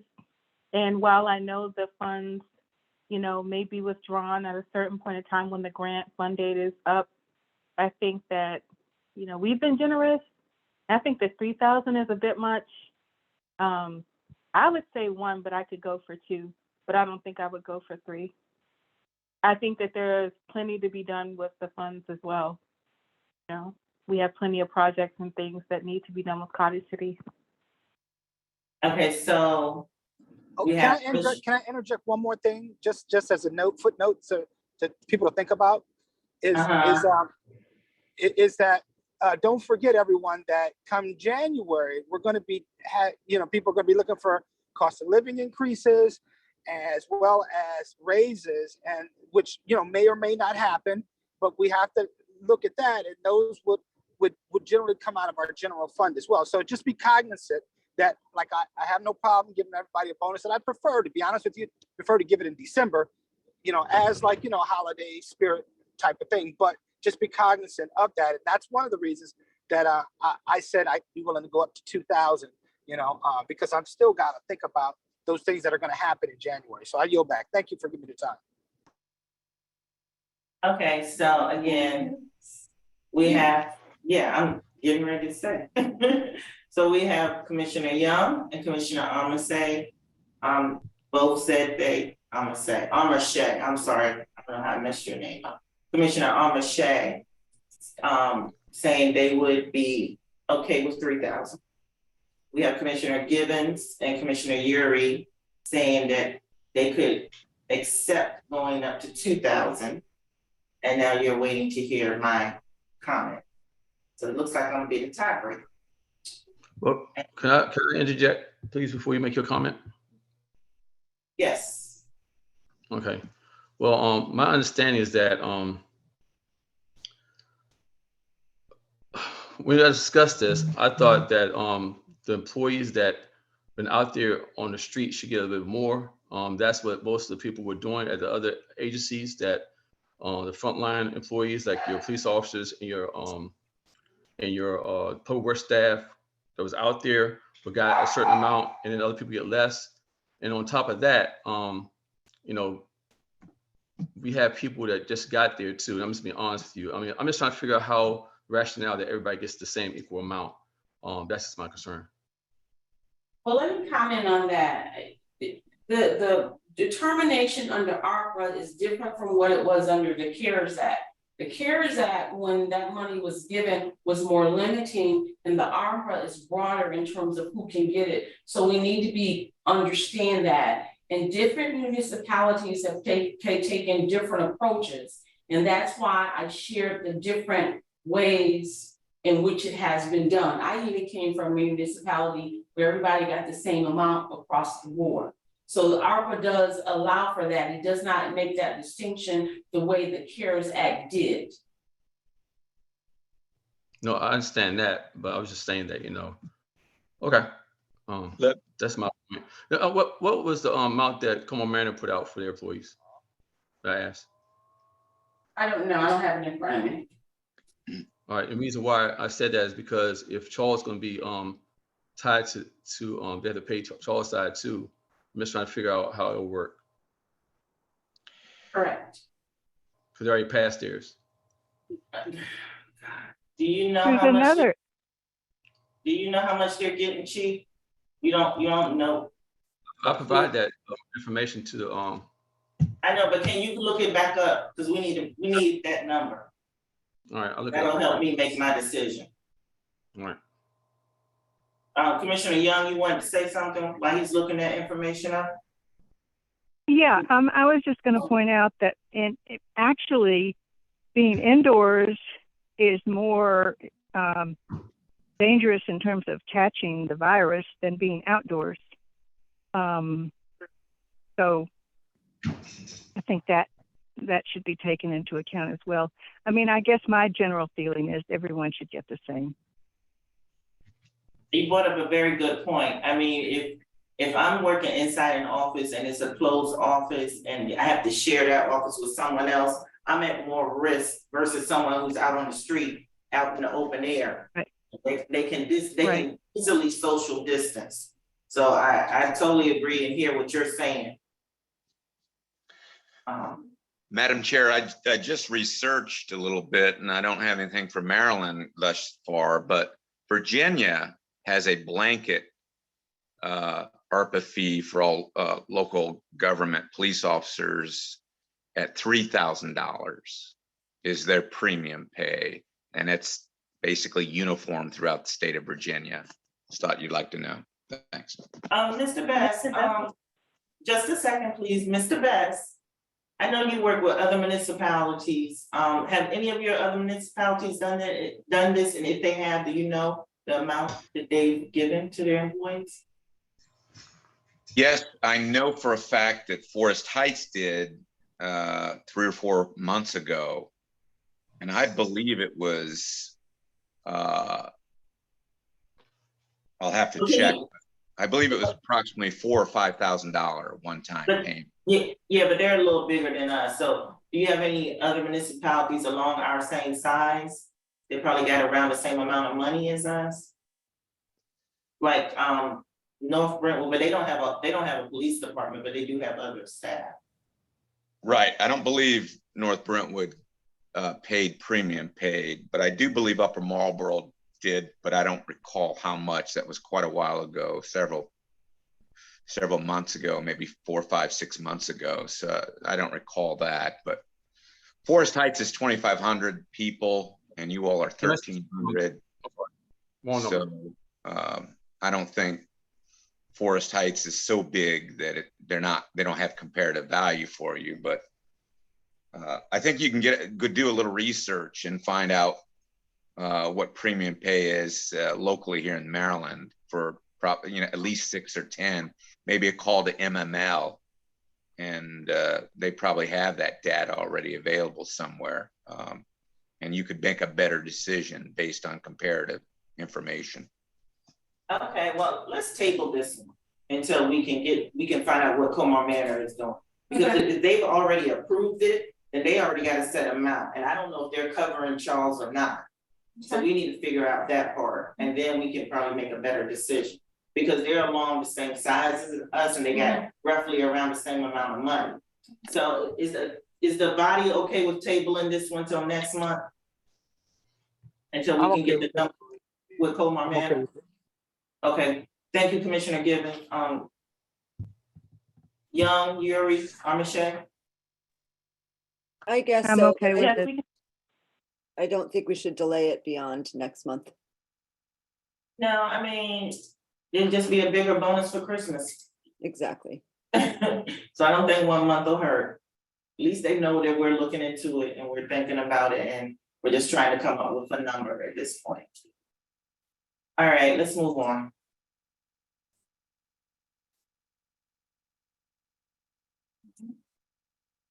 All right, so the next item is for our phone system. It's a contract with for our phone support with Sunrise Solutions.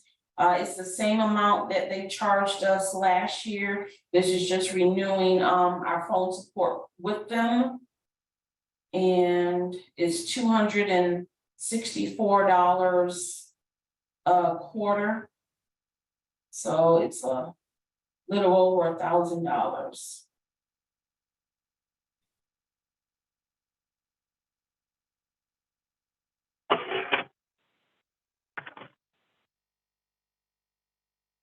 So this is something, this is just like what we've had already. Correct, $1,059.96. cents. It's the same thing we've had and and they have not increased the price, so it's the same as what we paid last year. Okay, sounds good. Any other questions for Carol? I'm assuming their service has been okay. Yes, Good. it has. It's actually pretty reasonable price. Their service has been okay.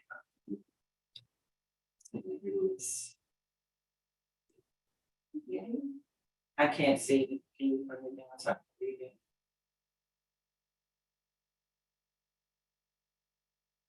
I need the total. It is $1,059.96. It's a Sunrise. Sunrise Solutions. Okay, is there a motion to approve the contract, to renew the contract with Sunrise Solutions in the amount of $1,059.96, and this is for our telephone system. So moved. Given second. Thank you, Commissioner Young, for the motion, and thank you, Commissioner Givens, for the second. All in favor, please say aye. Yuri, aye. Young, aye. Givens, aye. Amarche, aye. Wheatley, aye. Hearing no nays or abstentions, the motion passes. Thank you. You're welcome. And this next item is, there was a request from Sheila Butler. Wait a minute, did you Skip something? grants update? Oh, so yes, grants update. So we're currently working on a community development block grant. It will be due in December. The intention is to apply for. I mean, you can. Is to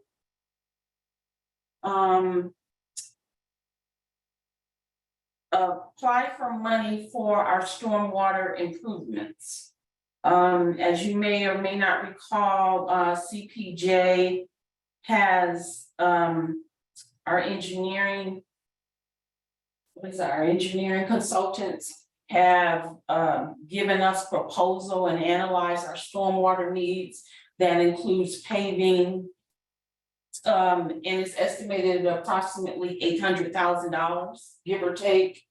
So under the Community Development Block Grant, otherwise known as CDBG, which you'll often hear, they allow for funding for streets and pavements and gutters. So I was glad to hear that. So we can apply for money under Community Development Block Grant. And this is good because we can apply for large sums. It's my intention to apply for $400,000 for that. That will get us halfway there. For the stormwater management. And then just for future reference, I want to go after congressional earmark. We've been in contact with Senator Cardin's office to get additional money for the stormwater management. My goal is to seek out multiple funding sources to cover the entire amount. I don't want us to have, that will be a big chunk of our ARPA money in our budget. And I think there are enough resources out there that we can get enough funding to cover this stormwater management needs.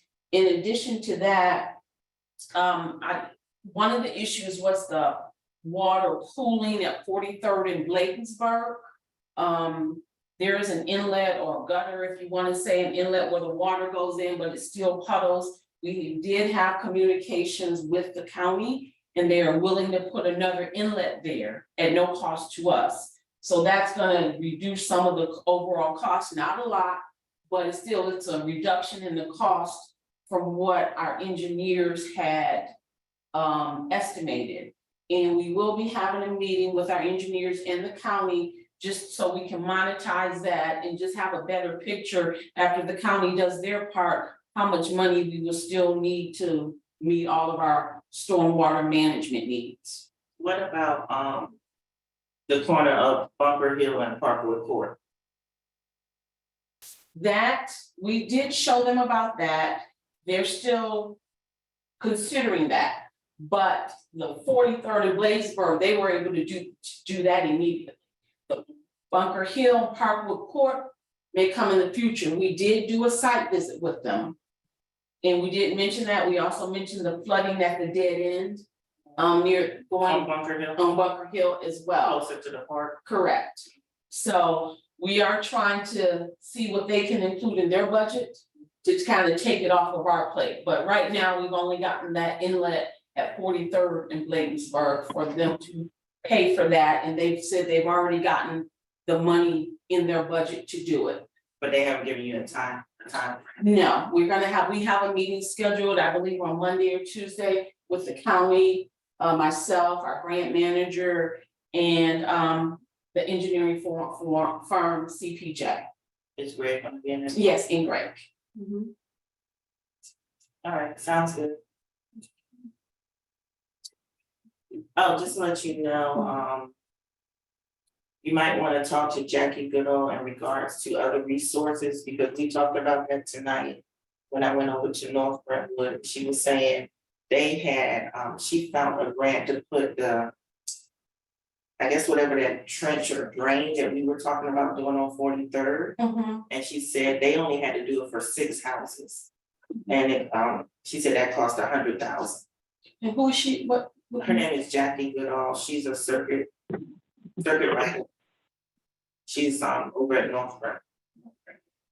And then another grant that we're gonna apply for is with the Maryland Energy Administration. And that is due in about 3 weeks. And it allows us to get funding for energy efficiency, like windows and doors that are more energy efficient. So Greg is working with Tracy to come up with some projects for that, one like windows in this building. So that is another one that we are working on as well, the Maryland Energy Administration. What happened to the grant that you guys were gonna look into for the seniors that can get the Christmas in April, and what's it called? Christmas, I think it's called Christmas Eve. I'll have to get back to The you. one, when we had the meeting with the Port Towns and the guy came and he used to work for Bladensburg, and he said that program was still going on, where they help the seniors with the energy efficient appliances and doors and stuff. Right. Do you remember that, Demetrius? Okay, so what that is, it's a weatherization grant. It's not the What- Christmas in April. Christmas in April is done by the county. Yeah. I forget. Oh, okay. Yeah, the weatherization grant, we were supposed to be looking back into that. But I thought that was something, is it something we apply for, or they apply for as individuals? They apply for it as individuals, but we help them, help them, you know, a lot of the seniors, they can't. Okay. All right, I'll look into that. Okay, any other grants? Not at this time. Okay.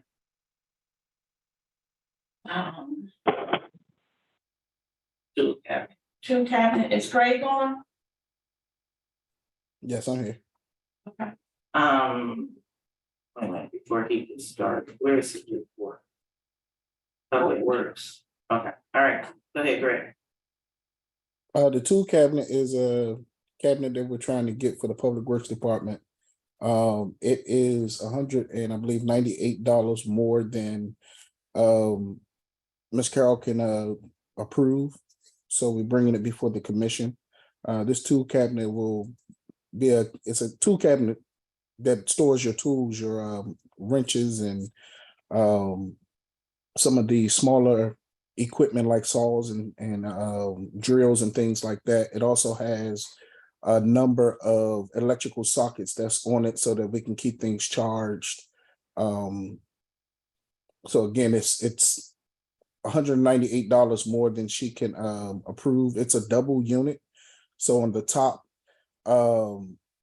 it's sitting on top of another cabinet. It's a combo cabinet. And at the bottom is where you can put your bigger tools at, like your saws and things like that. It has bigger drawers at the bottom, but at the top you can put all of the small things while you're working on inside of those smaller drawers. This is sold at Home Depot. It's a Husky. It's very doable. And just wanted to bring it before the commission so that we can get approval to go ahead and purchase. Allow me to interject and just add on to that. For one, it could still come back on sale again. They had come down to like during the holidays. So while I think we still should approve it, I still think we should probably now wait until the holidays to actually purchase it in the event that they come down for holiday pricing. But because at one time it was like $895. But of course, with everything going up. And for those who are not just kind of like, it sounds kind of like a lot of money for just to put your tools away. But someone who does this type of work, if you can't find an item, which I can't find an item when I go down there to help them, it's a problem because you just extend the life of the job, the time of the job. And, people don't have a lot of time to be. So everything's just more organized. So you don't have everything all laying around. So it's a very important. All mechanic places have them, and all pretty much that I know of, all public works departments has a tool chest. So I would hope that you all support it, but I would just ask Greg to, if we do get the support, to just wait until December, perhaps when they have holiday pricing. So thank you. I yield back.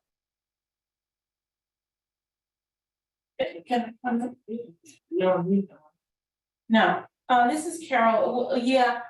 I agree with Commissioner Gibbons, and the subject of this toolkit came up in a conversation and conversations Greg and I have in terms of just with the public works area and yard, getting it more organized. And he said that this was something that would benefit him. So that's kind of how it came about. And we have, and I have, Mr. Gibbons, you have expressed your concerns as well. So this is an effort for us to start along that path, just in terms of getting more organized, so. I'm fine with the purchase. I have no objections. How does the body feel? I agree. I'm fine with it. I'm good with it. I'm okay with. Sounds like Commissioner Young and Yuri, you both said you were okay with the purchase. Yes. Thank you. Do you actually want us to vote on that, or just, No, you I just- okay, the consensus? If you all are okay with the consensus. I'm We're okay. okay.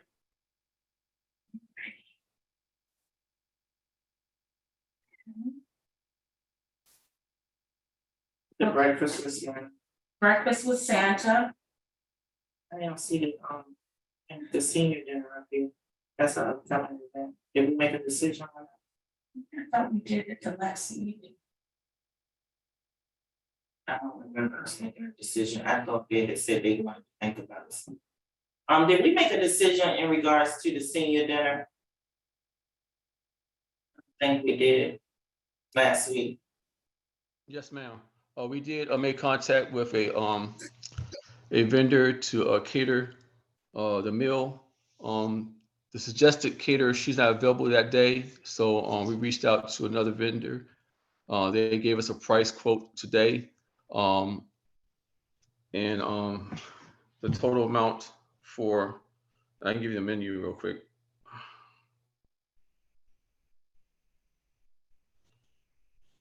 The total amount is $400 for the meal. And that's gonna be baked chicken, mac and cheese, candy yams, collard greens, and stuffing. How many people? 35. 30 guests and 5 staff. And she couldn't do turkey? Well, a lot of people don't eat turkey. Chicken, baked chicken goes very well with everybody. Turkey, sometimes some people don't like turkey.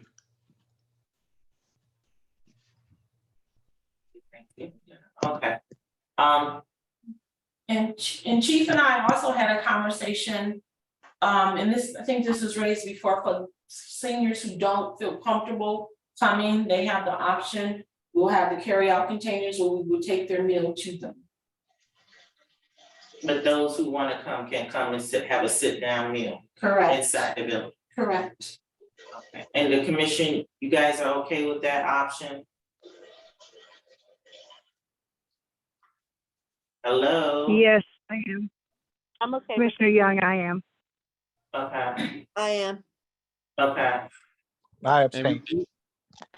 Commissioner Givens, you object? I abstain, as I said before in the work session, Mr. Y. Okay. Well, that's 4, because I agree to. With 1 abstention.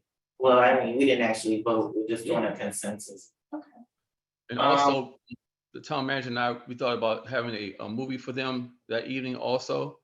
We thought about something like Red Tails or some kind of movie that's a history oriented movie they can watch while they have their meal. That's just a suggestion that we came up with. Okay, I thought you had mentioned something like playing bingo or something, or doing a game. Or maybe, That could be done also. We're trying to figure out what kind of activities you want us to put with it. Just on ideas to the commission. well, I know they like listening to music, so especially old school music. They like that as well. We might wanna do the karaoke, that seemed like a lot of fun. Okay. And then you have breakfast with Santa. What's the deal with Right. that? Well, we need to determine, do we still want to do that? And what date? The last couple of years we did the Wait a minute, Chief, one more thing, in regards to the senior dinner, you might also wanna, take people's temperatures as they come in. And, that's you fine. know, We still, yeah, and, Max? kind of, I don't know, well, they're gonna be eating, so it's gonna be hard to wear the mask, but you might wanna make sure you have enough space in between for the seniors. Mhm. Yeah, okay, and you may also wanna ask if they've been vaccinated. You may wanna ask that, So if they haven't, then what? they may wanna wear a mask, Okay, or they may wanna just pick up their meal, or have it delivered. Well, I think they can determine that, we can maybe recommend that, if we put out a notice, but they can be the personal administrators of, how they feel comfortable taking it, sitting in or taking it out. Yeah, that's what they're gonna do. All right, now getting back to breakfast with Santa. Sam. So traditionally, has this been done very close to Christmas? Yes. But not on Christmas Day, like Right. maybe a week before or something like that. So the 17th of December would be like the week before. That's Hold on, I think if you're gonna do Christmas with Santa, if you want Santa, you have to work with the date that he's available. If you want the good Santa, I mean, I don't know who's gonna be the Santa if he's not gonna be the Santa. Mr. Santa, who's Flanders. the good Santa? Mr. Flanders. Don Flanders? Yeah, Greg, I had asked him about a date he was available, and one of the dates I know that he was not available because he was already scheduled to do veterans event, but the other date I believe he was. So I probably think The I 17th, haven't. I'll give him a call 17th, tomorrow. he wasn't available. The 10th is the date that we have him locked down if we have it. But I mean, you can have other people if you want, but I'm just saying if you wanted him, he's on a limited schedule. So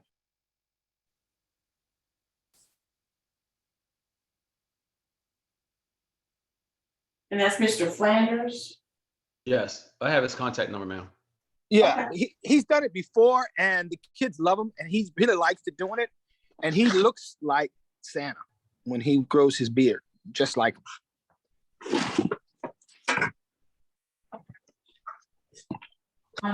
So we're in agreement that we're gonna do breakfast with Santa this year. Cause we didn't do it last year. Yeah, what we did the last 2 years during COVID, we took the gifts around to the children. No, I'm saying we didn't have them come in the building. No, this year we're trying to go back to the tradition, coming back into the building, if it's okay with the commission. Okay, that's what I'm saying. Do everyone realize that the request is to come into the building with Santa and the children and their parents. Now, I told a couple parents, I'm gonna be honest with you, a couple parents don't like the idea of coming back into the building. They like the other way we did it last 2 years because they said that when it's in the building, it's so many kids all over the place, and there's so many, they packed on top of each other because so many people want to come. So I don't know if we want to go back to us just going around delivering the gifts again this year like we did the last 2 years, or going back inside the building. But a lot of parents said they like to, us driving around and passing out the gifts for Santa like we did the last 2 years. But it's up to the commission how they want to do it. Now, let me ask you a question. Were there any complaints about parents saying their kids didn't get a gift when you drove around? No, ma'am. And we had extra gifts left over. So the ones that, came in the next couple of days, we had gifts for them as well. We use all the money that we had for the food for the event to buy gifts. Okay, so you're recommending that you drive around like you did last year. Do not do breakfast as it is listed on the agenda, because the agenda said breakfast with Santa. Right. And use the money for the breakfast to pay for the gifts like we did last 2 years. And Mr. Flanders would give out the gifts? Yes, he did it the year before. Last year, the dates got conflicted because he forgot he had the veteran thing. And so he had back out. But the first year, the kids loved him. He rode around in the, I guess, the electric cart, and he delivered every one of the gifts to the kids in the community. Okay. They're saying that there may be another round, a new variant coming around then, and so it might be good to do that again. Well, I am for, I'm definitely for having it back in, but I'm definitely concerned because there are a number of kids. My only concern, I hear what she's saying about, passing the gifts out, but if you didn't hear them coming by, because it's like a finite, they can only be on your street for a couple of minutes, right? So you might not get a gift, and so I don't know. I actually like doing the event, but I get it, and whatever you guys decide, I'm okay with it. But, because I'm definitely concerned about the safety as well. Feel bad. Well, could we do something here at Town Hall outside? Yeah, we probably could do that. Not breakfast, this, to give out the toys here at Town Hall outside. Yeah, we probably could do that because we do have the big tent we could put up, and just people can drive by and get the gifts and leave. But that's something that could be an option. Because like I said, the reason why it went well the last 2 years is because we put out enough notice to let people know what time period we would come around town and what direction we're going. So kids were out there waiting for us to come around. And like I said, we hit the horns. We had a lot of cruisers. It was a big procession. We were honking the horns. And so people were coming out of their houses and they were coming to get the gifts. We do have pictures of the event for the last 2 years, and it's been very successful. And we had no complaints because even those that were out of town, we saved their gifts to the side, and we came back in town, we gave it to them. So as a matter of fact, I still have toys left over from last year that we still have boxed up in our storage. So we go to the Five Below and we get the $5 gifts, and Five Below gives a discount. So we kind of move pretty well with the gifts, and then we spend like a day to actually wrap all the gifts. So it went well the last 2 years. So the question is, because I think I'm getting the sense that most people are uncomfortable with it being inside, and some parents have expressed it. So either it's a matter of driving around and giving the gifts, or doing it here on our grounds of Town Hall outside. I just feel like when they drive around, I agree with Demetrius. I don't know if they're getting all the kids, even though I know that's what you're saying, Chief. I feel like maybe they're not getting all the kids because they're only, like he said, they're only gonna be on the street, on that particular street, so long until they move to the next street. And if you don't come outside, it's the same thing they did when they were giving out the candy for Halloween. It was a lot of kids who said they didn't get it. The parents said their kids didn't get the candy. And I know they didn't come over in my ward. I mean, But, they came so, excuse my language, so freaking late. It was dark. I mean, people had given up by then. So, go ahead, But Commissioner. didn't the That was Yuri. sorry, yeah. So with the candy, wasn't there the option to come to the town hall like earlier in the day and pick up something? And we might be able to kind of extend that also. Like if you didn't get a present, we still have a few left over at the town hall, and we can just, you know, for whoever the leftovers are, they can just come and pick it up.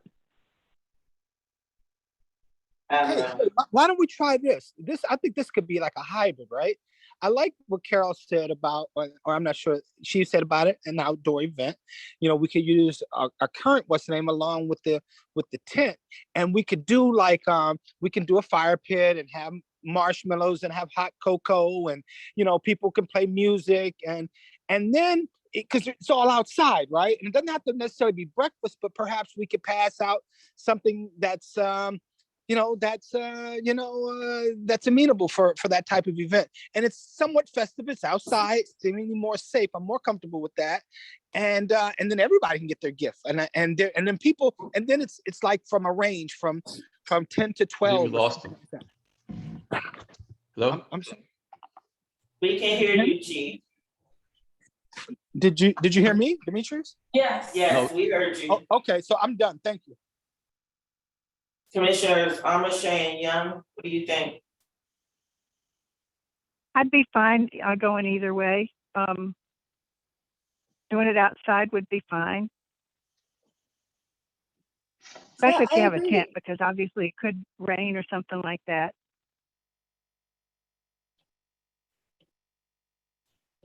I mean, we could always have a rain date, but I agree. I think it would be nice to do it and have it outside and have a fire and some warm beverages, and yeah. I like the idea of the outside with hot chocolate, maybe hot apple cider for the adults. God knows. I could use some tonight. Maybe, like you said, roasted marshmallows, maybe we could make s'mores or something like that, you know? Yeah, I'm okay with doing it outside. And just, you know, not do the full big breakfast, because I've been here when we've done that breakfast, and it is chaos. I mean, it's children running all around, it's noisy, so I get it. But they seem to have a ball. Yeah. And that's what a lot of parents said. They had a problem with kids all over the place, and they said it was, kind of cramped inside. But I like the idea of outside. We can put the tent up, we can decorate the tent, we can put the lights up on the tent. Also, we can try to see if we get some heaters also, outside heaters. Outside heaters, okay. Yes, ma'am. All So we right. can make it. Okay, I think we got enough. We got enough information to move forward. So I the also next, just want to point out that I think Greg put in the chat, or horchata served warm? What is it? Yeah, that's Horchata is a Spanish drink. is a Spanish drink. Yeah, it's a drink. Yeah, it's like their hot chocolate. Okay. Add it to the mix. You wanna do the next one? So we have a request to use the town hall on October 22nd. For a repass for Richard Vanderhoof. This request was made by Sheila Butler. You wanna say a formal resident? And a former she's a former, and wasn't she on the commission? She's a former resident and a former commissioner, but she no longer lives in the town. But the resident, he passed away. He lived on my street. It's Richard. So are you making the request on behalf of the family, or is she making a request on behalf of the family, because she wants the room for free? Yeah, I wasn't in on that, so I'm not really like, privy to any of that, so I'm not sure what they're talking about. Well, that's the request. And we don't know if she's making a request on the behalf of the family. Yeah, I put 2 calls into her and I haven't heard back.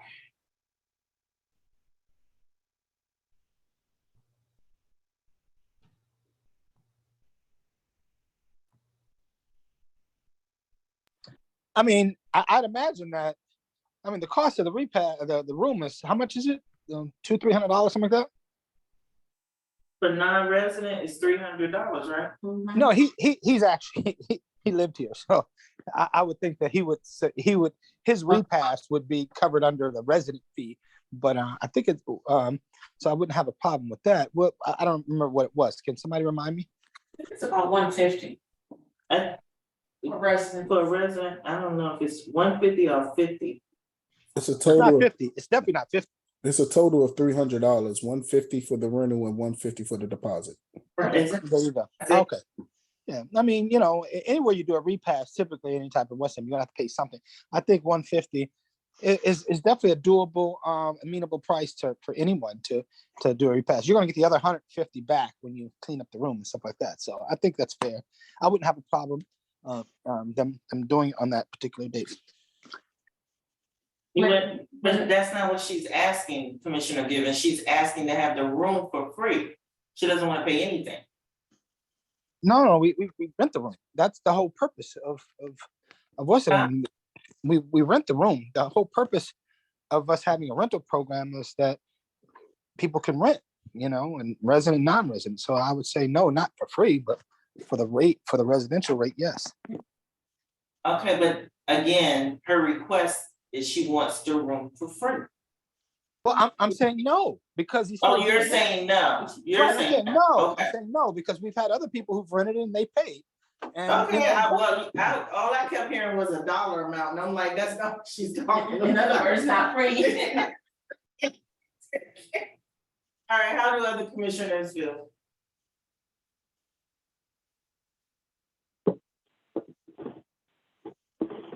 Hello?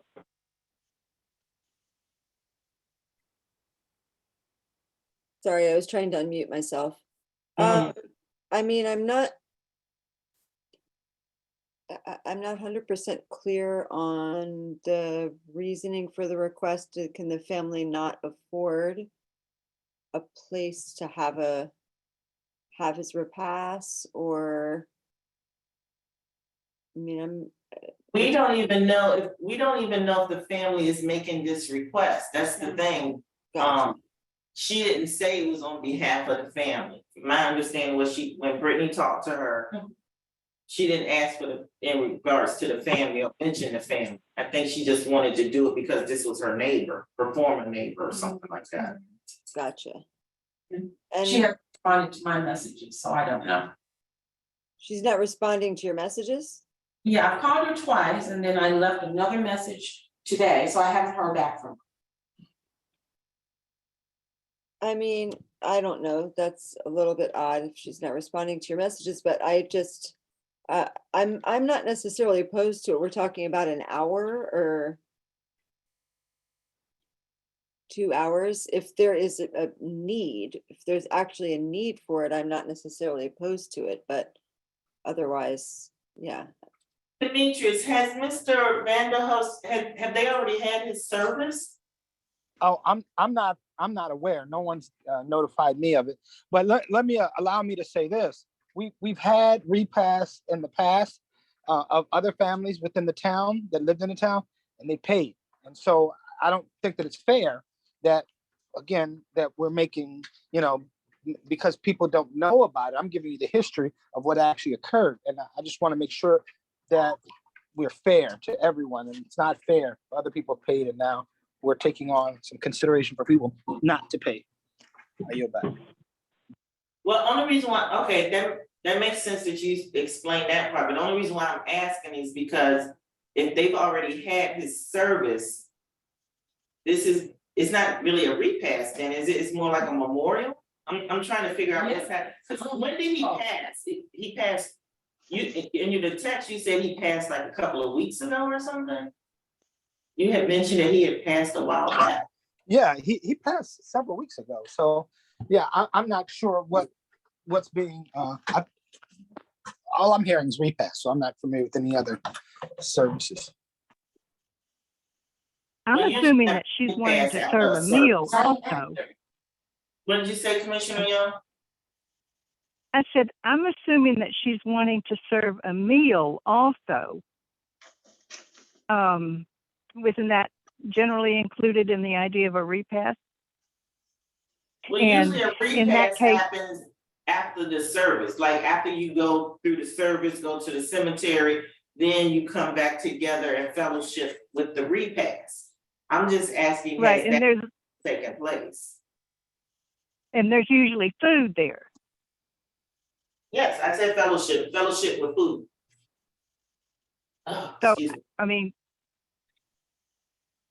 it's not real clear. A lot of things don't appear to be clear. As I said before, I'll go along with what the majority of people want to do. She was a former commissioner, but he was obviously not.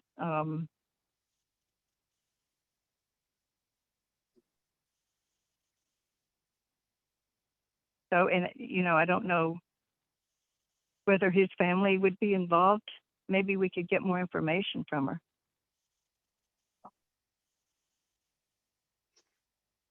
I mean, if there's enough people who would approve it in that event anyway. So what's your response, Commissioner Young? I'm sorry, what's your response? Are you saying you're okay with the room being used for free? Me? Yes. I'm just saying, I really don't have a strong opinion, and what I said before and what I'm saying now is whatever the majority of the people want to do, I would be willing to go along with. I would want to get some clarification on what exactly is intended to be included in it, and make sure that if there is any kind of meal and there were to be an approval, that there would be an understanding that it'd have to be cleaned up. But I'm not affirmatively saying one thing or the other. I'm just saying I would go along with what the majority wants. Those are the considerations I would add, assuming it did go forward. Okay, well, we don't have a majority yet, so let me ask the other commissioners. Commissioner Amashay said, I don't even know, what did you say, Commissioner Amashay? I'm sorry.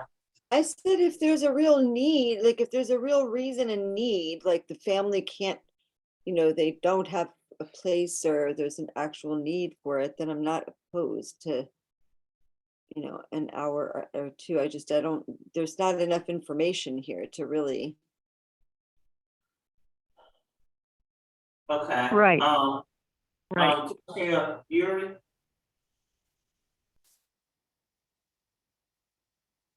I wouldn't be opposed to it either, but I think we need more information. We're not even sure if it's, you know, what they want to do at this point.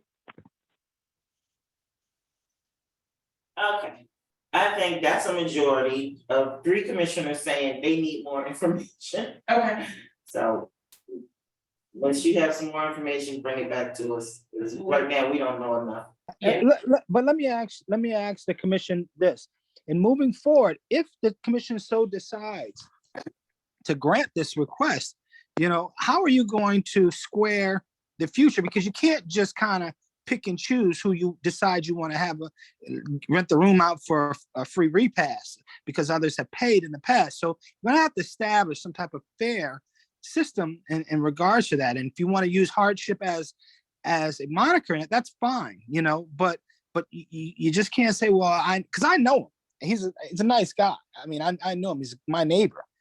But, you know, and, you know, they all know who I am. They ain't nobody come to me and ask me. But even if they did, I would have asked those pertinent questions that you're having. You know, the cost is this, blah, blah, you have a problem paying for that. You know, is there a hardship? If so, then I could bring that back to the commission and they could consider that. But it can't just be like, well, I know him and she's a former commissioner, because all of that's irrelevant to me. I yield back.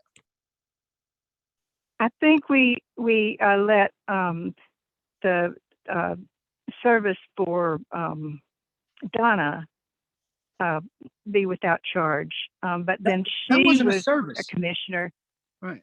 That was a memorial service. That was a memorial as to the service that she did for the town. As a matter of fact, I think they passed out plaques for it.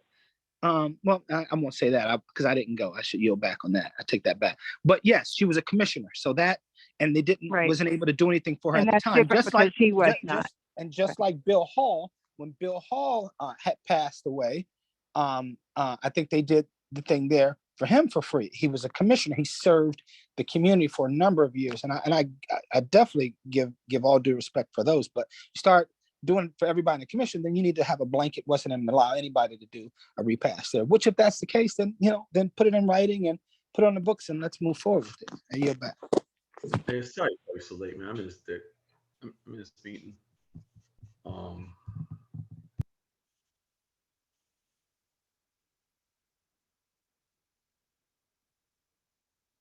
Was someone else speaking?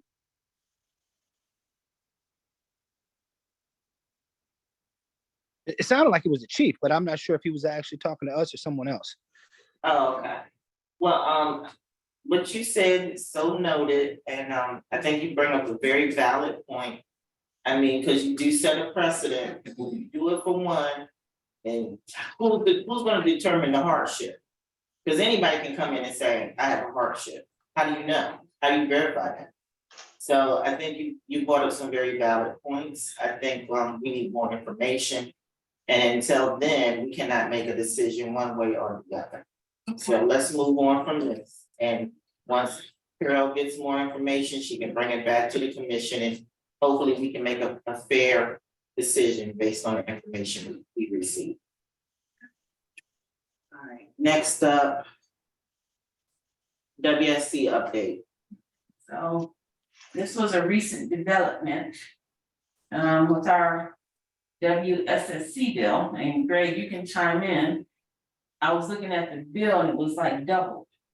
So if you can see from this, from July 1 till September 2018, it was 2,227 gallons used.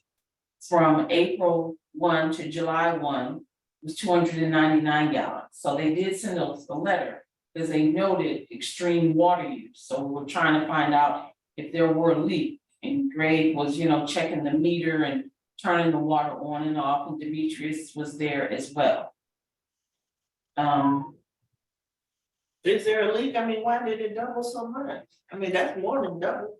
Yeah. That's quadruple. Well, So go ahead. based off of what we can see, there's no leak. And even talking with the with customer service with WSSC while we were in the building, turning the water on and off, reading the meter to them, it doesn't seem like there's a leak. We're supposed to do another reading in 2 weeks to see if the usage still continues to decline. I was a little confused myself because usually if there is a breakage and there's a leak, the meter will continue to spin. Whether you turn the water off or not, the meter will continue to spin, but the meter wasn't spinning. So how we use that many gallons is still kind of like unclear. But right now we are just monitoring the meter to see if it declines. And Miss Carol spoke with them as well that they would do a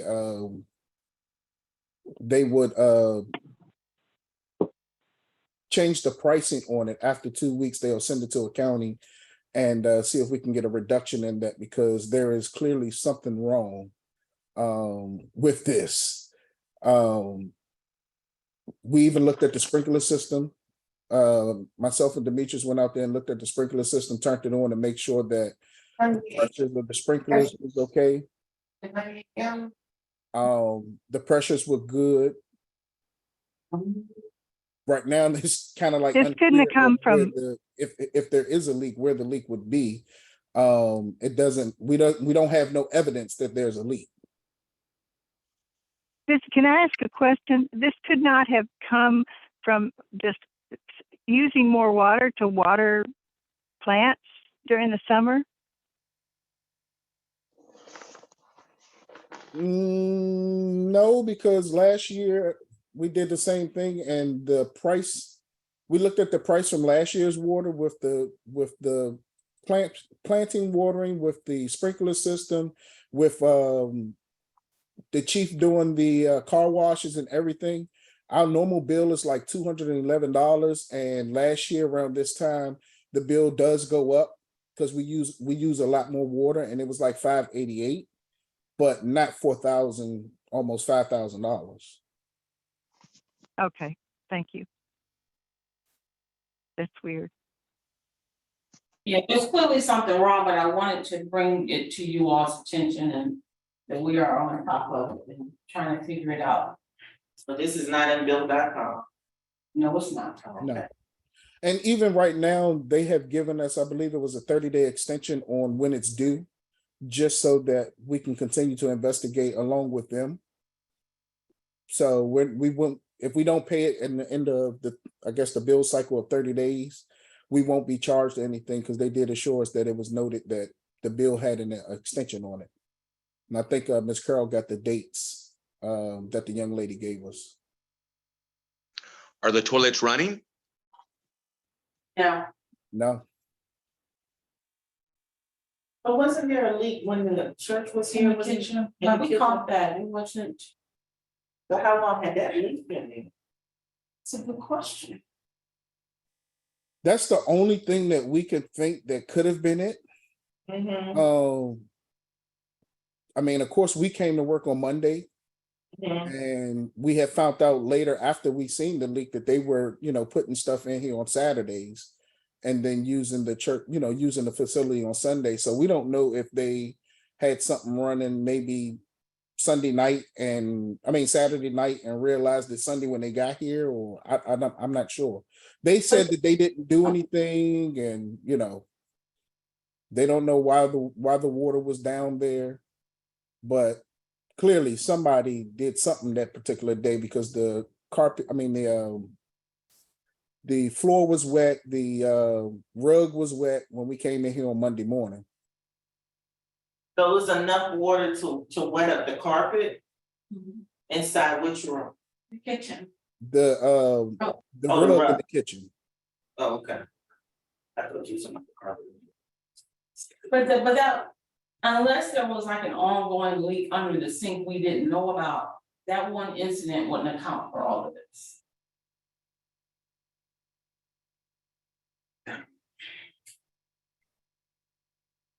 Did they have a baptism and fill up a body of water?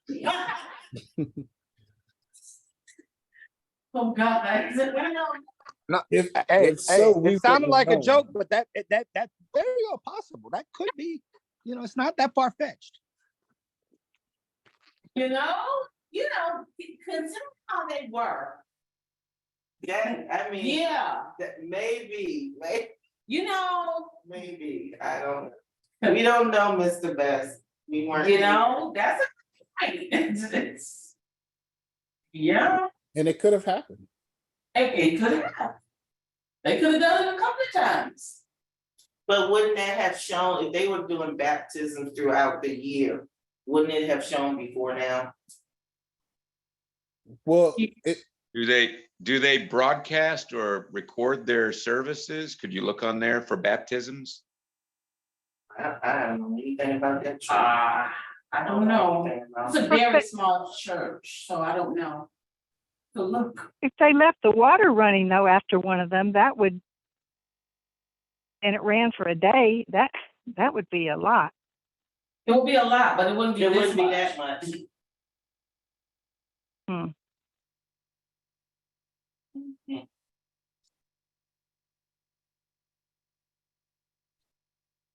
Anyway. It sounded funny, but given how they were, it was pretty bad. That's true. Cause these swore they were supposed to be here on Saturday.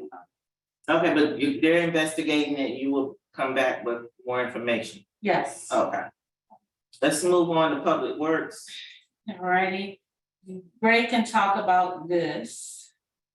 so this is the proposal that was before you at the work session about the house on 38th Avenue that is on the backside of the old firehouse. We talked about the trees that's hanging over onto their property, onto their house, along their back fence, the back of their property. We have trees that's hanging over, leaning that way.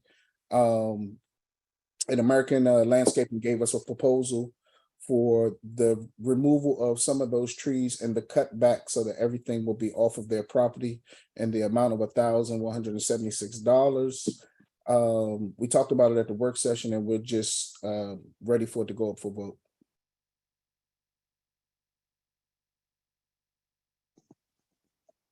I'm just curious about something, if I could just say something about this. It sounds like there's trees that are on town property that are overhanging a neighboring property and they're causing a nuisance. Is that right? Correct. Well, under Maryland law, a property owner who has neighboring properties vegetation encroaching into their property, whether it be a branch or leaves or fruit or roots that cross over the imaginary plane that separates two neighboring properties, they have a right to prune or cut those encroachments at the property line, the imaginary line. Why would the town pay for that when it's their responsibility, and under the law, they have the privilege of removing that, as long as they don't endanger the health of the vegetation that's emanating from the town property? Why would the town pay for that pruning to benefit the neighbor when they can lop off everything at the property line? Well, one, because a lot of the trees that they're complaining about is not just the branches that's hanging over. The actual trees are leaning towards the house. This is Well, that's a little different story. If it's a danger tree, if it's a danger tree and the owner of the danger tree has been given notice, yes, that the danger tree owner then can be liable for that. So if it is an imminent threat to the neighbor's property, that would be something the town would need to abate that nuisance. Correct. So that's why we are presenting this proposal now to correct that nuisance, because it's on the property that we have now obtained from the fire department. Greg, do you have pictures of it, of the tree? Oh.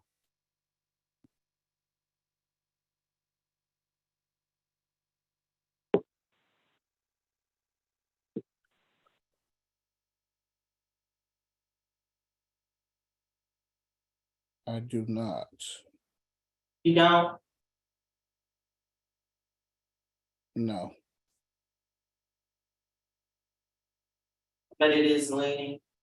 Yeah, it's a whole cluster of trees on that hillside.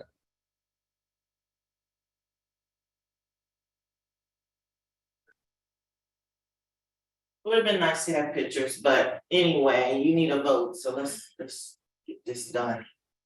All right, is there a motion to approve American Landscaping, our landscaper, to prune back the trees at 3800 Parkwood Avenue in the amount of $1,176? So moved as read. There's a second? I second. It's been properly motioned by Commissioner Givens and second by Commissioner Armachek. All in favor, please say aye. Givens, aye. Amarche, aye. Young, aye. Commissioners Young and Yuri both said aye. I also say aye. There were no abstentions or nays. Motion passes.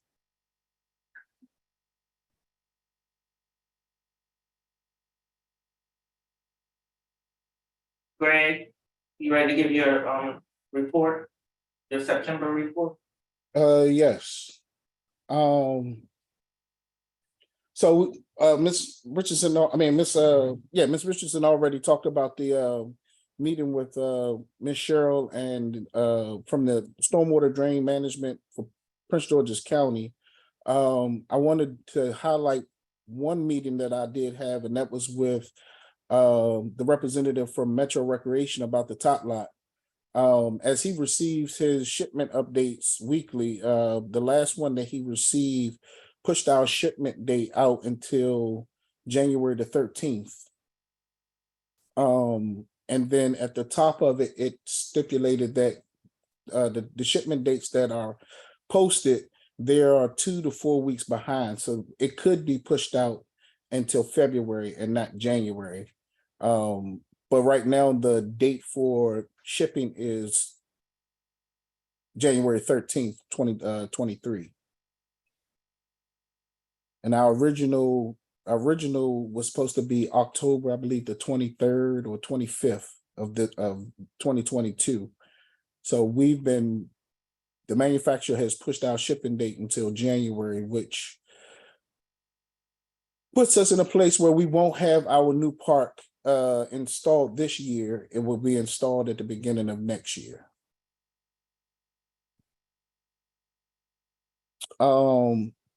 At the bottom of the report, you have the ongoing projects. The street name signs did come in on today. So we'll be putting those up starting on Monday, and they should be up before the week is out. Camera system for the public workshop, we've already started putting up the wiring. Commissioner Gibbons is coming down tomorrow, and we're going to begin installing the actual cameras. We have 3 more cables to run, but we'll still start the installing the cameras on tomorrow, and then we'll have the other cables ran by tomorrow so we can install all the cameras. Also, the mini split will be in this month, so we'll be able to get the heating and air conditioning unit installed in the Public Works building as well. And that is pretty much it that I wanted to highlight out of this report. But the main thing was that tot lot, just giving you an update on that tot lot. Because it's been pushed off a few months, so I know Commissioner's been asking about that, and I wanted to make sure that that was presented to you guys. Any questions? Yeah, Givens. Can you straighten the sign out on 43rd? When I drive over that bridge, I see that sign. It looks.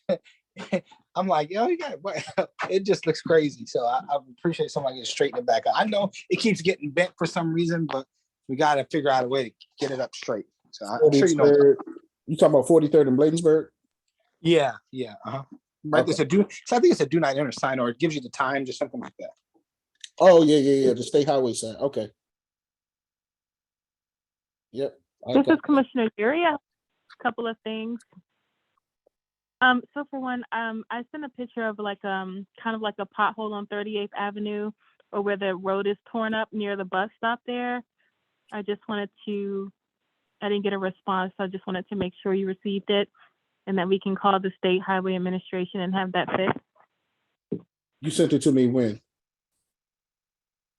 Maybe a day or two ago. Okay. I will check. You said 38th and Parkwood? 38th Avenue. So I sent you the picture. It's like a little further up from the barber shop. It's at the bus stop, the Metro bus stop. It's a little lower than where you kind of enter in to Ward 1.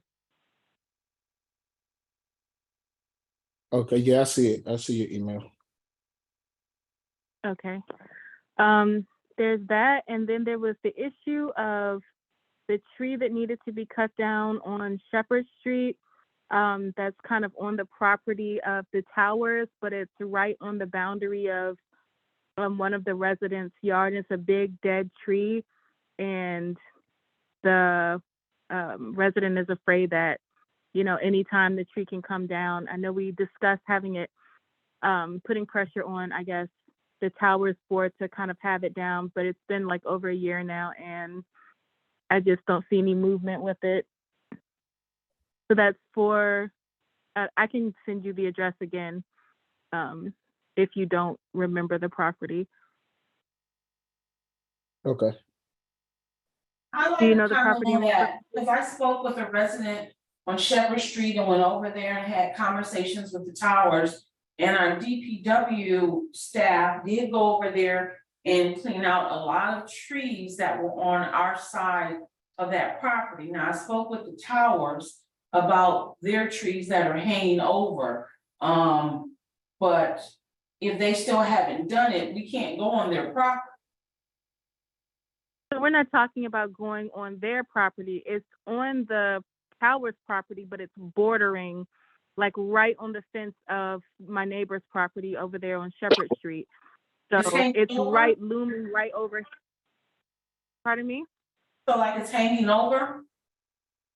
Yeah, it's like it's hanging over his home.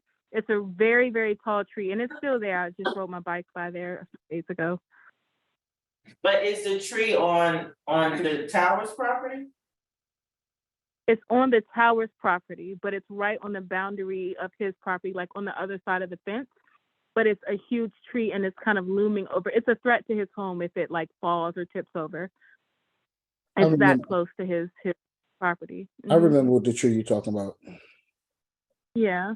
I remember. Is that the tower's responsibility, Greg? Yeah, it's on the tower's property. Miss Carol, I'll take you over there tomorrow and show it to you.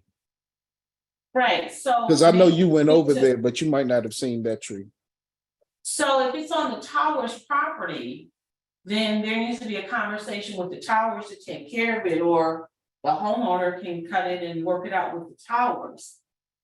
I mean, I'm willing Yeah. to So that's engage with the towers. That's the thing. We, according to what Greta said, he's talked to them before. At least that's what I think. So, and there's been no movement on it.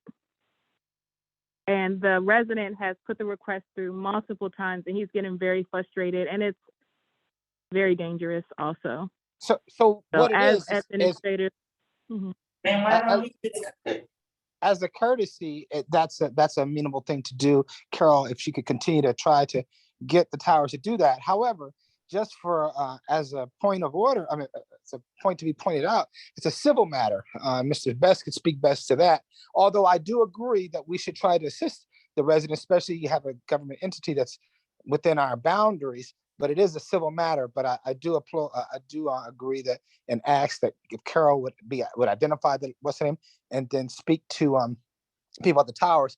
Greg also has the number of the other person, a good contact person that he can put you in contact with for the towers as well, Miss Carol. Thank you. Yeah, and another thing is that the resident is becoming very frustrated because he's not getting any response from anyone. So he's called the towers, he's done a lot to kind of facilitate this issue, but he hasn't heard anything about it.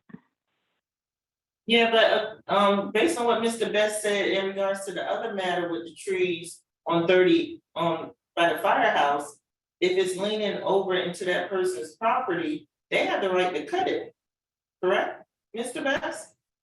If it's crossing that imaginary property line that you spoke about earlier, doesn't the individual have the right to cut those trees back? Yes, it was a case decided by the Court of Appeals 35 years ago called Merrick versus CXX. Gives the right to neighboring property owners to cut off roots and tree limbs and anything vegetation that crosses the imaginary plane, as long as you don't destroy the health of the encroaching plant. The answer is yes. Well, thank you, Mr. Best. This is a huge dead tree. And so I don't think we're talking about it just being limbs. The whole tree needs to come down. It doesn't even grow the entire tree probably, it doesn't grow like leaves or branches or anything anymore. It's just a big, huge dead tree. Yeah. Well, the course of action, the remedy is for the endangered neighboring property owner should send a letter in writing and keep a copy to the owner of the endangering tree. And that puts them on notice. They don't have to do anything. Of course, that neighbor can file injunctive relief action in the circuit court to get a court order to remove the danger. But we can't. property. But you know, I think your town has a pretty robust provision on trees. Let me look at that and get back to you on that. Okay, can you just tell them it's not on our property, it's on the town's property? Right, the tree is not on town property, it's on the tower's property, so can we cite them? But no, we can't do anything to house it. We can't do anything, we can't cite them or nothing. That's Hold on. You all have a very robust provision on this. Let me take a look at that and get back to you on that. Okay, we'll follow up on that one, because it seems like we need to get more clarity on what our responsibilities are and what authority we have in regards to removing the tree or cutting it back or whatever needs to be done. We can assist with contacting housing. Yeah, that much we can definitely do, but I'm talking about actually going on the property. I don't wanna be, getting to it with housing. Well, I know we do have a stipulation in our ordinance that says that no property is supposed to have any dead trees on their property. I'm just not sure if you could cite the county. Exactly. I don't know if we can cite the county either. I don't know. Let's let Mr. Best check it and find out, get back to us. Let's move on. Nothing else we can do on that. Anything else you wanna, you got the speed humps, Craig? Oh, no, that's not That's you, cheap. that's the chief. Right, you wanna talk about the community service program? Yes.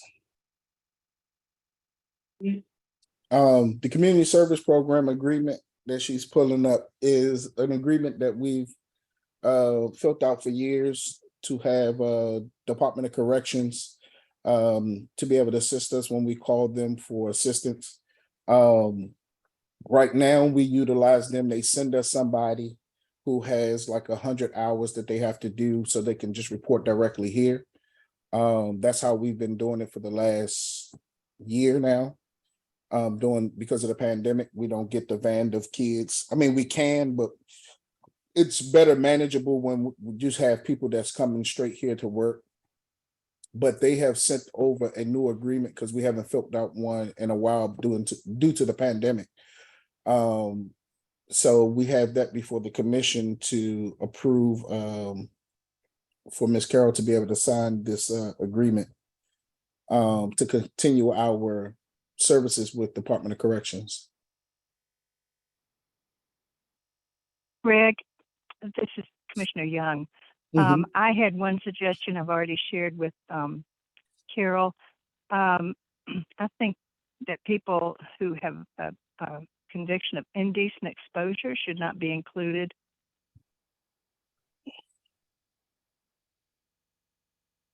Okay. Thanks.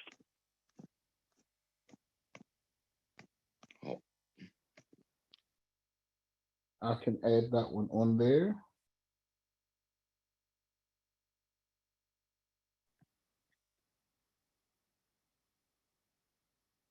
And as we had spoken in the past, I did stipulate at the bottom and others for any anything that has to do with theft or any type of assault. I know we've made that clear, so I did put that at the bottom of the agreement as well.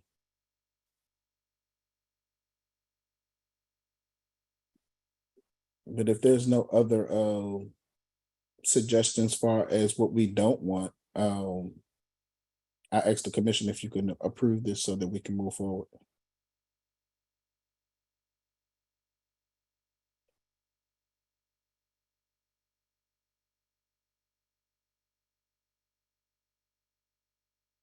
Any other questions? Any other convictions or felonies that you don't want to be involved? Greg, Yep. You supervise these people, or do they send someone along to supervise them? When it's a group of them in a van, they bring somebody. When it's just the individuals, they come and they report directly to me. Okay, thanks.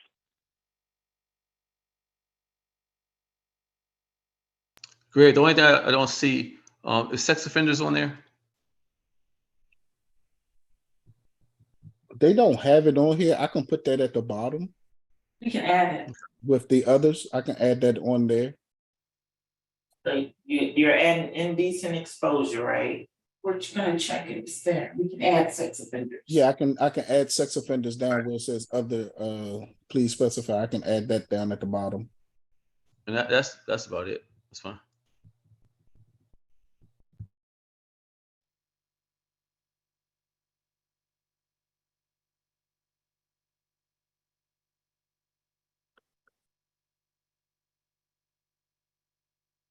Okay. I think once you add all of that, we should be okay with it. Is everybody okay once Greg add the other items to the agreement form? Given yes. Young, yes. Amarche, yes. Yuri, yes. Wheatley, yes. You have a consensus. Is that it for you, Greg? That is it. All right, Chief, you're up. All right. I pretty much turned in my my monthly report. You should have a copy of it, but we're going over a couple of things that we need to talk about. Red Speed has started the installation on Blainsburg Road and 30th Avenue. They said they should be finished all the installations by next Friday. Red Speed did help us out with laying down some traffic study strips between 40th Avenue and 40th Street on Parkwood, and from 40th Street to 41st Avenue on Parkwood. Those two sections of blocks were going to be giving us a study. We should have the study back by at least next Friday, so I can actually email it to the commission in reference to the amount of traffic that comes through there, the speed, and the time. Theft from auto. We had a theft from auto that happened on Cottage Terrace on Sunday night, between Sunday night and Monday morning. The gentleman, he believes that he was followed home by a vehicle. He couldn't give us a good description of the vehicle, but it was Commissioner Givens said that he had I guess a ring camera, and we talked to a couple of residents that have ring cameras down that street to actually see if we can look at those cameras during that time period. So we're working on that right now. Overall crime is down in the town, but robberies and thefts around us has increased. Over in Carmel Manor, they had several robberies the last month. They had carjacking as well as major thefts over at the shopping center. So what we're trying to do is I'm trying to sit down with Chief Stone to see if we can come up with some kind of idea how to help reduce that crime over there, because we don't want to bleed over into our town. And also our residents go over there to purchase food and go to some of those stores over there. So we want to try to make sure we assist them with that. Our officers went around this month and got a idea of how many vacant businesses and vacant houses are in the town. Also, they're going around and they increased the business database we have at the town to make sure we have all the accurate information for all the businesses, contact numbers, emails, as well as after-hour contacts. The MOU with Brentwood has been finalized. We should be getting it back soon. The attorney over there had one change that he wants to do. Once I get it back, I send it to Mr. Best to make sure it's okay, and we can go ahead and move forward with that. And that's all I have right now.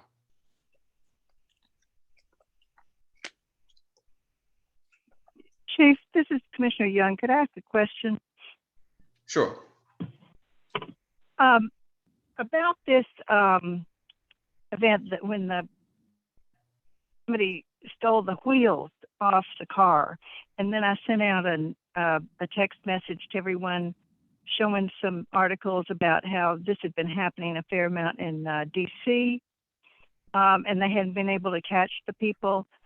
I'm just wondering if for a little while, maybe would it be possible to have one of our officers, not necessarily the same one every night, but on duty to patrol at night because I don't know how big a thing this is, but apparently it's becoming a big thing in DC. And I would hate to have that happen here, because once that happens, I mean, you not only don't have tires, you don't have wheels. So I hope that's not a sign that they're moving here from DC, but it does seem pretty serious if this is not the only one. Yes, ma'am. I can look into that for you. So maybe we could have someone be on duty at night. Yes, I can look into that. But like I said, right now, our crime is real low. I don't think there's no need for it right now. But like I said, I can look and see what we can do at certain nights. But like I said, the guy, he was over at the shopping center, and someone saw him over there. He saw him looking at his car, and he assumed the same people that, was looking at his car in the parking lot. Okay. But we will look into it further Hopefully and that's see. it. And, Yeah. and he had some fancy rims, so it's not like he just had regular rims on it. And Yeah, those attract a lot of attention. Yeah, and he said that he was over at the shopping center, and he knows some people around his car, and he didn't say nothing. They walked away when he came out, and the next day his tires were missing. So he believes that was the same group that looking at his tires over at the shopping center. So it's the whole wheel that they take. It took all four wheels. Yes, ma'am. Chief, Yes, ma'am. and you mentioned that Red Speed was installing the cameras over there on, was it 38th? No, past 38th, by the 30. cemetery. Okay, are they 'cause- putting a camera in, let me ask my question, please. Are they putting a camera in on 42nd and Bladensburg? Yes, ma'am. Cause when I came out of 42nd today, I noticed it was this big like cement truck, and they would have all these cones up, and there was somebody there helping you get out onto Bladensburg Road, because you literally could not see anything with that big truck there. So are they gonna be, where are these speed cameras coming, gonna be installed, and what days are they coming, so we can let folks know that there's gonna be a little different, way to get out of the town? Because I had no idea that I had to go around this big truck until I got up there on the street. Like, Right. they're not giving us a date of what days they're coming, so we can let the residents know? Well, they'll be out there the rest of the week, this week and all next week. But be different size trucks. They have flag people out there directing traffic to make sure people get across. He did mention this at the last meeting last Tuesday. He did, but he didn't say what day. He just said that he'll be out this week. He didn't say what Yes, days. yes, it's every day this week to Friday, and the next week it'd be the cherry picker coming in installing the cameras. But the heavy equipment is pretty much be gone Friday, tomorrow. I mean, Okay. Thursday and Friday. So Friday, the big trucks be. Yeah, it was hard getting off of 42nd and making that left on the Bladensburg Road. Yes, ma'am. All right, any other questions for the chief? Yeah, I had a question. Were you able to come up with a program and regarding the camera system on a grant program that we discussed for the businesses along Bladensburg Road, and perhaps throughout the town for those residents, some type of structure that you could present possibly for next town town workshop, and we can Yes. discuss it? All right, thank you. Yes, sir. What we did was we had a meeting with Flock actually Tuesday. We met with chiefs in the area, chief from Landover Hills, Cheverly, Como Manor, and also Mount Rainier. We trying to get this camera system that would actually go on the street, as well as working with Red Speed. They have something that help us out with reference to the camera for our town, as well as some kind of discount rate for businesses. I look for a grant that I'm looking at right now for Homeland Security, a grant, and try to see if possible we can get something with them to try to give some kind of incentives to businesses to give us access if we help them get the grant, access to these cameras over there in the businesses as well. So we work on that right now. It's moving pretty well. We think we probably can get a package deal where all the municipalities come together to get these cameras inside our towns to actually reduce our crime. So we're working on that right now.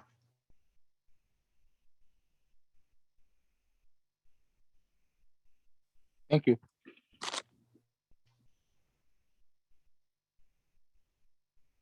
Chief, you wanna, do the speed humps? Are you finished with your report?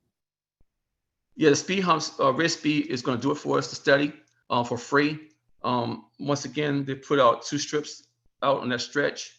One strip is gonna be between 40th Avenue and 40th Street. The second strip is gonna go down, well, it's already down at 40th Street and 41st Avenue. So we have both those blocks with these separate counters to actually count the speed of the vehicles going through, how many, the volume of vehicles, as well as the time. And he should have that data back to us by next Friday. The strips are out right now. Okay, thanks, Chief. Anything else you wanna report out? No, ma'am. Chief, I got one real quick question for you. Have the officers, can we get the officers to go by and check the lighting in the town? I noticed a couple of 2 lights on Danielle Street by her I think that's 40th Place or 40th Avenue. I'm not sure which 40th that is, but right there, Bladensburg Road. And there, one of them comes off periodically, on and off, and the other one's just out, and it's real dark over there at nighttime. Okay, I have Thompson take care of it tomorrow. Yeah, and I know that there's one light when you come across the bridge that's out as well. Not the bridge lights, which are all out. All of those are out, so I'm not sure who you need to notify. But one of our street lights after you come across the bridge is out as well. So if you can just do the whole town, I'd appreciate it. And find out about the bridge lights and what's going on with that. That'd be great. Thanks. The bridge lights was already notified to State Highway, but we can go ahead and make a phone call tomorrow. And also in reference to that, the traffic on 38th and the traffic light, I did get in contact with someone over at State Highway Administration. They said they can come out and do a site visit and meet with us in the first week of November. So as soon as I get that date, I'll make sure the commissioners get a copy of the date and time that they're coming out. They're going to evaluate the traffic on 38th, as well as the timing of those lights and the possibility of making that 1 lane going around Peace Cross into a 2 lane to bleed some of that traffic. Thank you so much. I am so relieved to hear that. You're talking about going when Bladensburg Waterfront Park is on the right?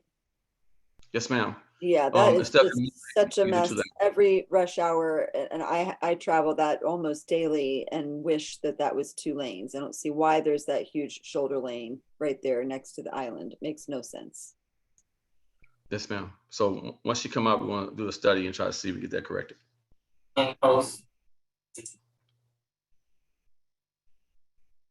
That's all.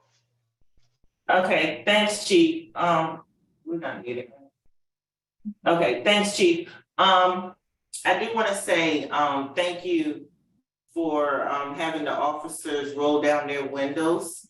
Because I did notice today when I came up to the town hall, Officer Marino had her window down and I could see it was her. And I waved to her and she waved back and we spoke and we exchanged. So thank you for doing that. It does make a difference. It makes a big difference. So I want to say thank you for doing that.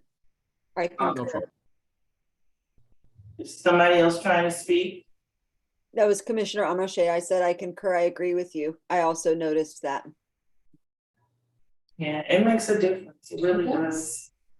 What was the issue with the windows being up? Excuse me? Is it just it seems friendlier when the windows are down? Is that what you mean? No, what happens is, it's something that we did when I was in county. They forced us to ride around with our windows down in the communities. And I think it's something that's good because we have tinted windows.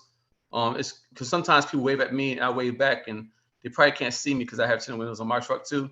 So we try to ride around in town because people were complaining that they can't see who's inside the car. And I agree that we can do it, and our officers doing it now. Oh, okay. Thank you. No problem. Well, actually, Commissioner Yuri, what happened was the commission asked for the officers to roll their windows down. So that's why it's being done. Okay. Thank you. Mm-hmm. All right, moving on, I believe we're up to Ward 1, Commissioner Young, would you like to report anything else? I don't think I have anything to report this month. Thank you. You don't need to burn the agenda. Ward two Commissioner. Pardon me? Ward two Commissioner Armache, you have anything to report out?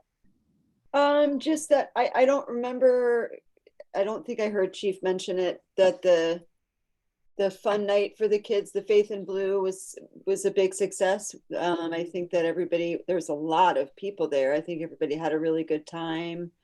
And I heard people singing karaoke.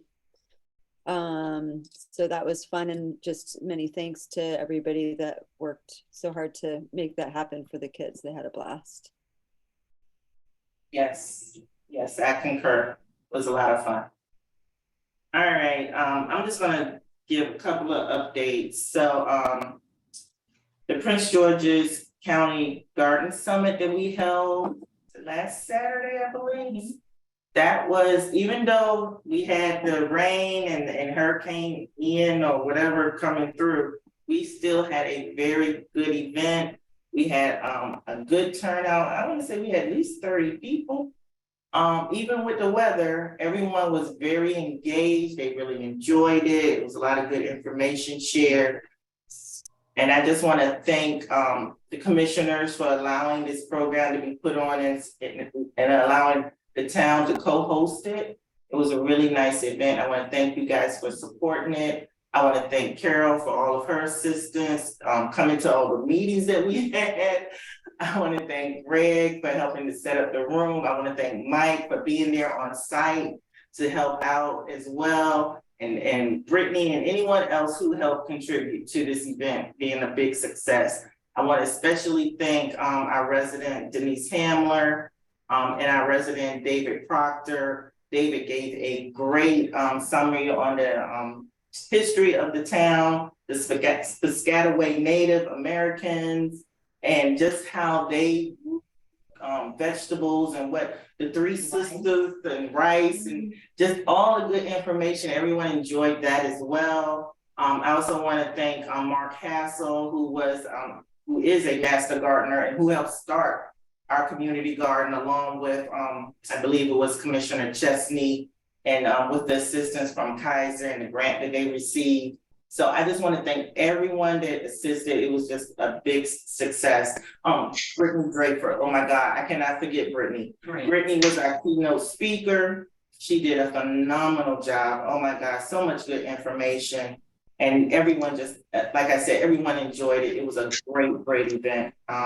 I look forward to doing it again. We're going to try to make this an annual event. May not be hosted in Cottage City every time because I think they want to move it around to other municipalities. But we were the pilot, and it really was a big success. Let's see. Oh, I want to thank Kim and her team as well, because without Kim and the PGC Bloomers, oh my God, we wouldn't have been able to do any of this. And I also want to thank all the people who attended. Anyway, the one thing that I will say about the fun night, I did notice that the lights at the town hall in the front are out. And it was very dark out there with all those little children running around. I think the chief had to bring out some spotlights or fog lights or something, just so the kids could see. So I would say that we have those light bulbs replaced or checked or something, because it was very dark in the front of the building and around the side as well. So there's a couple of lights out. And I think that's it for me. I don't have anything else to report out. Ward 4, Commissioner Givens, would you like to report anything out? No, thank you. Thank you. Commissioner Yuri, would you like to report anything out tonight? Just one thing that I wanted to ask Mr. Pigney, like across from the town hall, right when like on Cottage Terrace, when you're about to cross onto 38th Avenue, some of the like the trees are kind of growing in to the bridge opening there, and it's kind of like obstructing the view. Someone commented about it to me the other day. Do you think that we can have someone trim those trees back a little bit?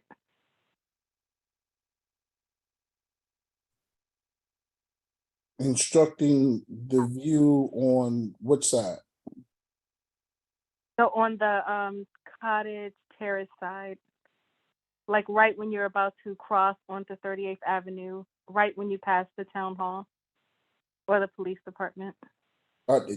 You're saying they're growing over into the sidewalk where you can't see up the road? Yeah, it's growing into the bridge opening. Okay. Yeah. Is that it, Commissioner Yuri? Yep, that's it for me. Thank you.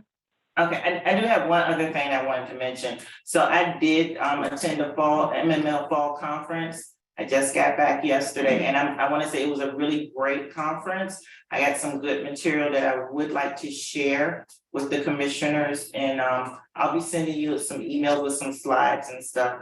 I mean, you can look at it or not, but I thought the information was really good and I wanted to share it. So be on the lookout for some for an email from me. Other than that, if there's nothing else to discuss tonight, we are at the end of our agenda. I will entertain a motion to adjourn at 10:11 p.m. Madam Chair, I have something. Oh, I'm sorry, Mr. Best. Go ahead. I'm sorry. The Prince George's County Housing Authority is a public corporation. It's not the county government. It's not the same. And the Housing Community Development article would allow the Housing Authority to be subject to the town's regulations. And there is a provision in section 12-9 entitled trees. Makes it illegal. It makes it illegal in the town to have hazardous trees on the property, which can be enforced by a $50 fine or an abatement, administrative abatement. So the town could do something about it to use its code enforcement powers to abate the nuisance. Thought you'd like to know. Thank you. That's great. So let's send them a Mr. letter. Best, will that include not just neighboring properties, but like say the towers on the border of a residence property? Yeah, that's what this whole issue is about. Trees that are danger trees on housing authority property is what I understood. Okay, just making sure. Thank you. Yep. All right, thank you, Mr. Best. Madam You're Chair, I would welcome. take care of that tomorrow. Yes, Chief. Madam Chair, I would take care of that tomorrow. I'll make sure that we send letters over there to the towers. I will take care of that. Well, hold on. Since it's code, shouldn't it come from code enforcement? Well, we'll talk about it, but I It's think, over. yeah, we'll talk about it. Okay, you two work it out. Yeah. All right, okay. If there's nothing else, time to adjourn is 10:13 p.m. Is there a motion to adjourn? I make a motion that we adjourn at 10:13. Is there a second? Givens, a second. Second, All in favor, please say aye. Givens, aye. Shay, aye. aye. Wheatley, aye. Motion passes. We are adjourned. Thank you, everyone. Have a Good good night. night. good night, everybody. Good night. Good night.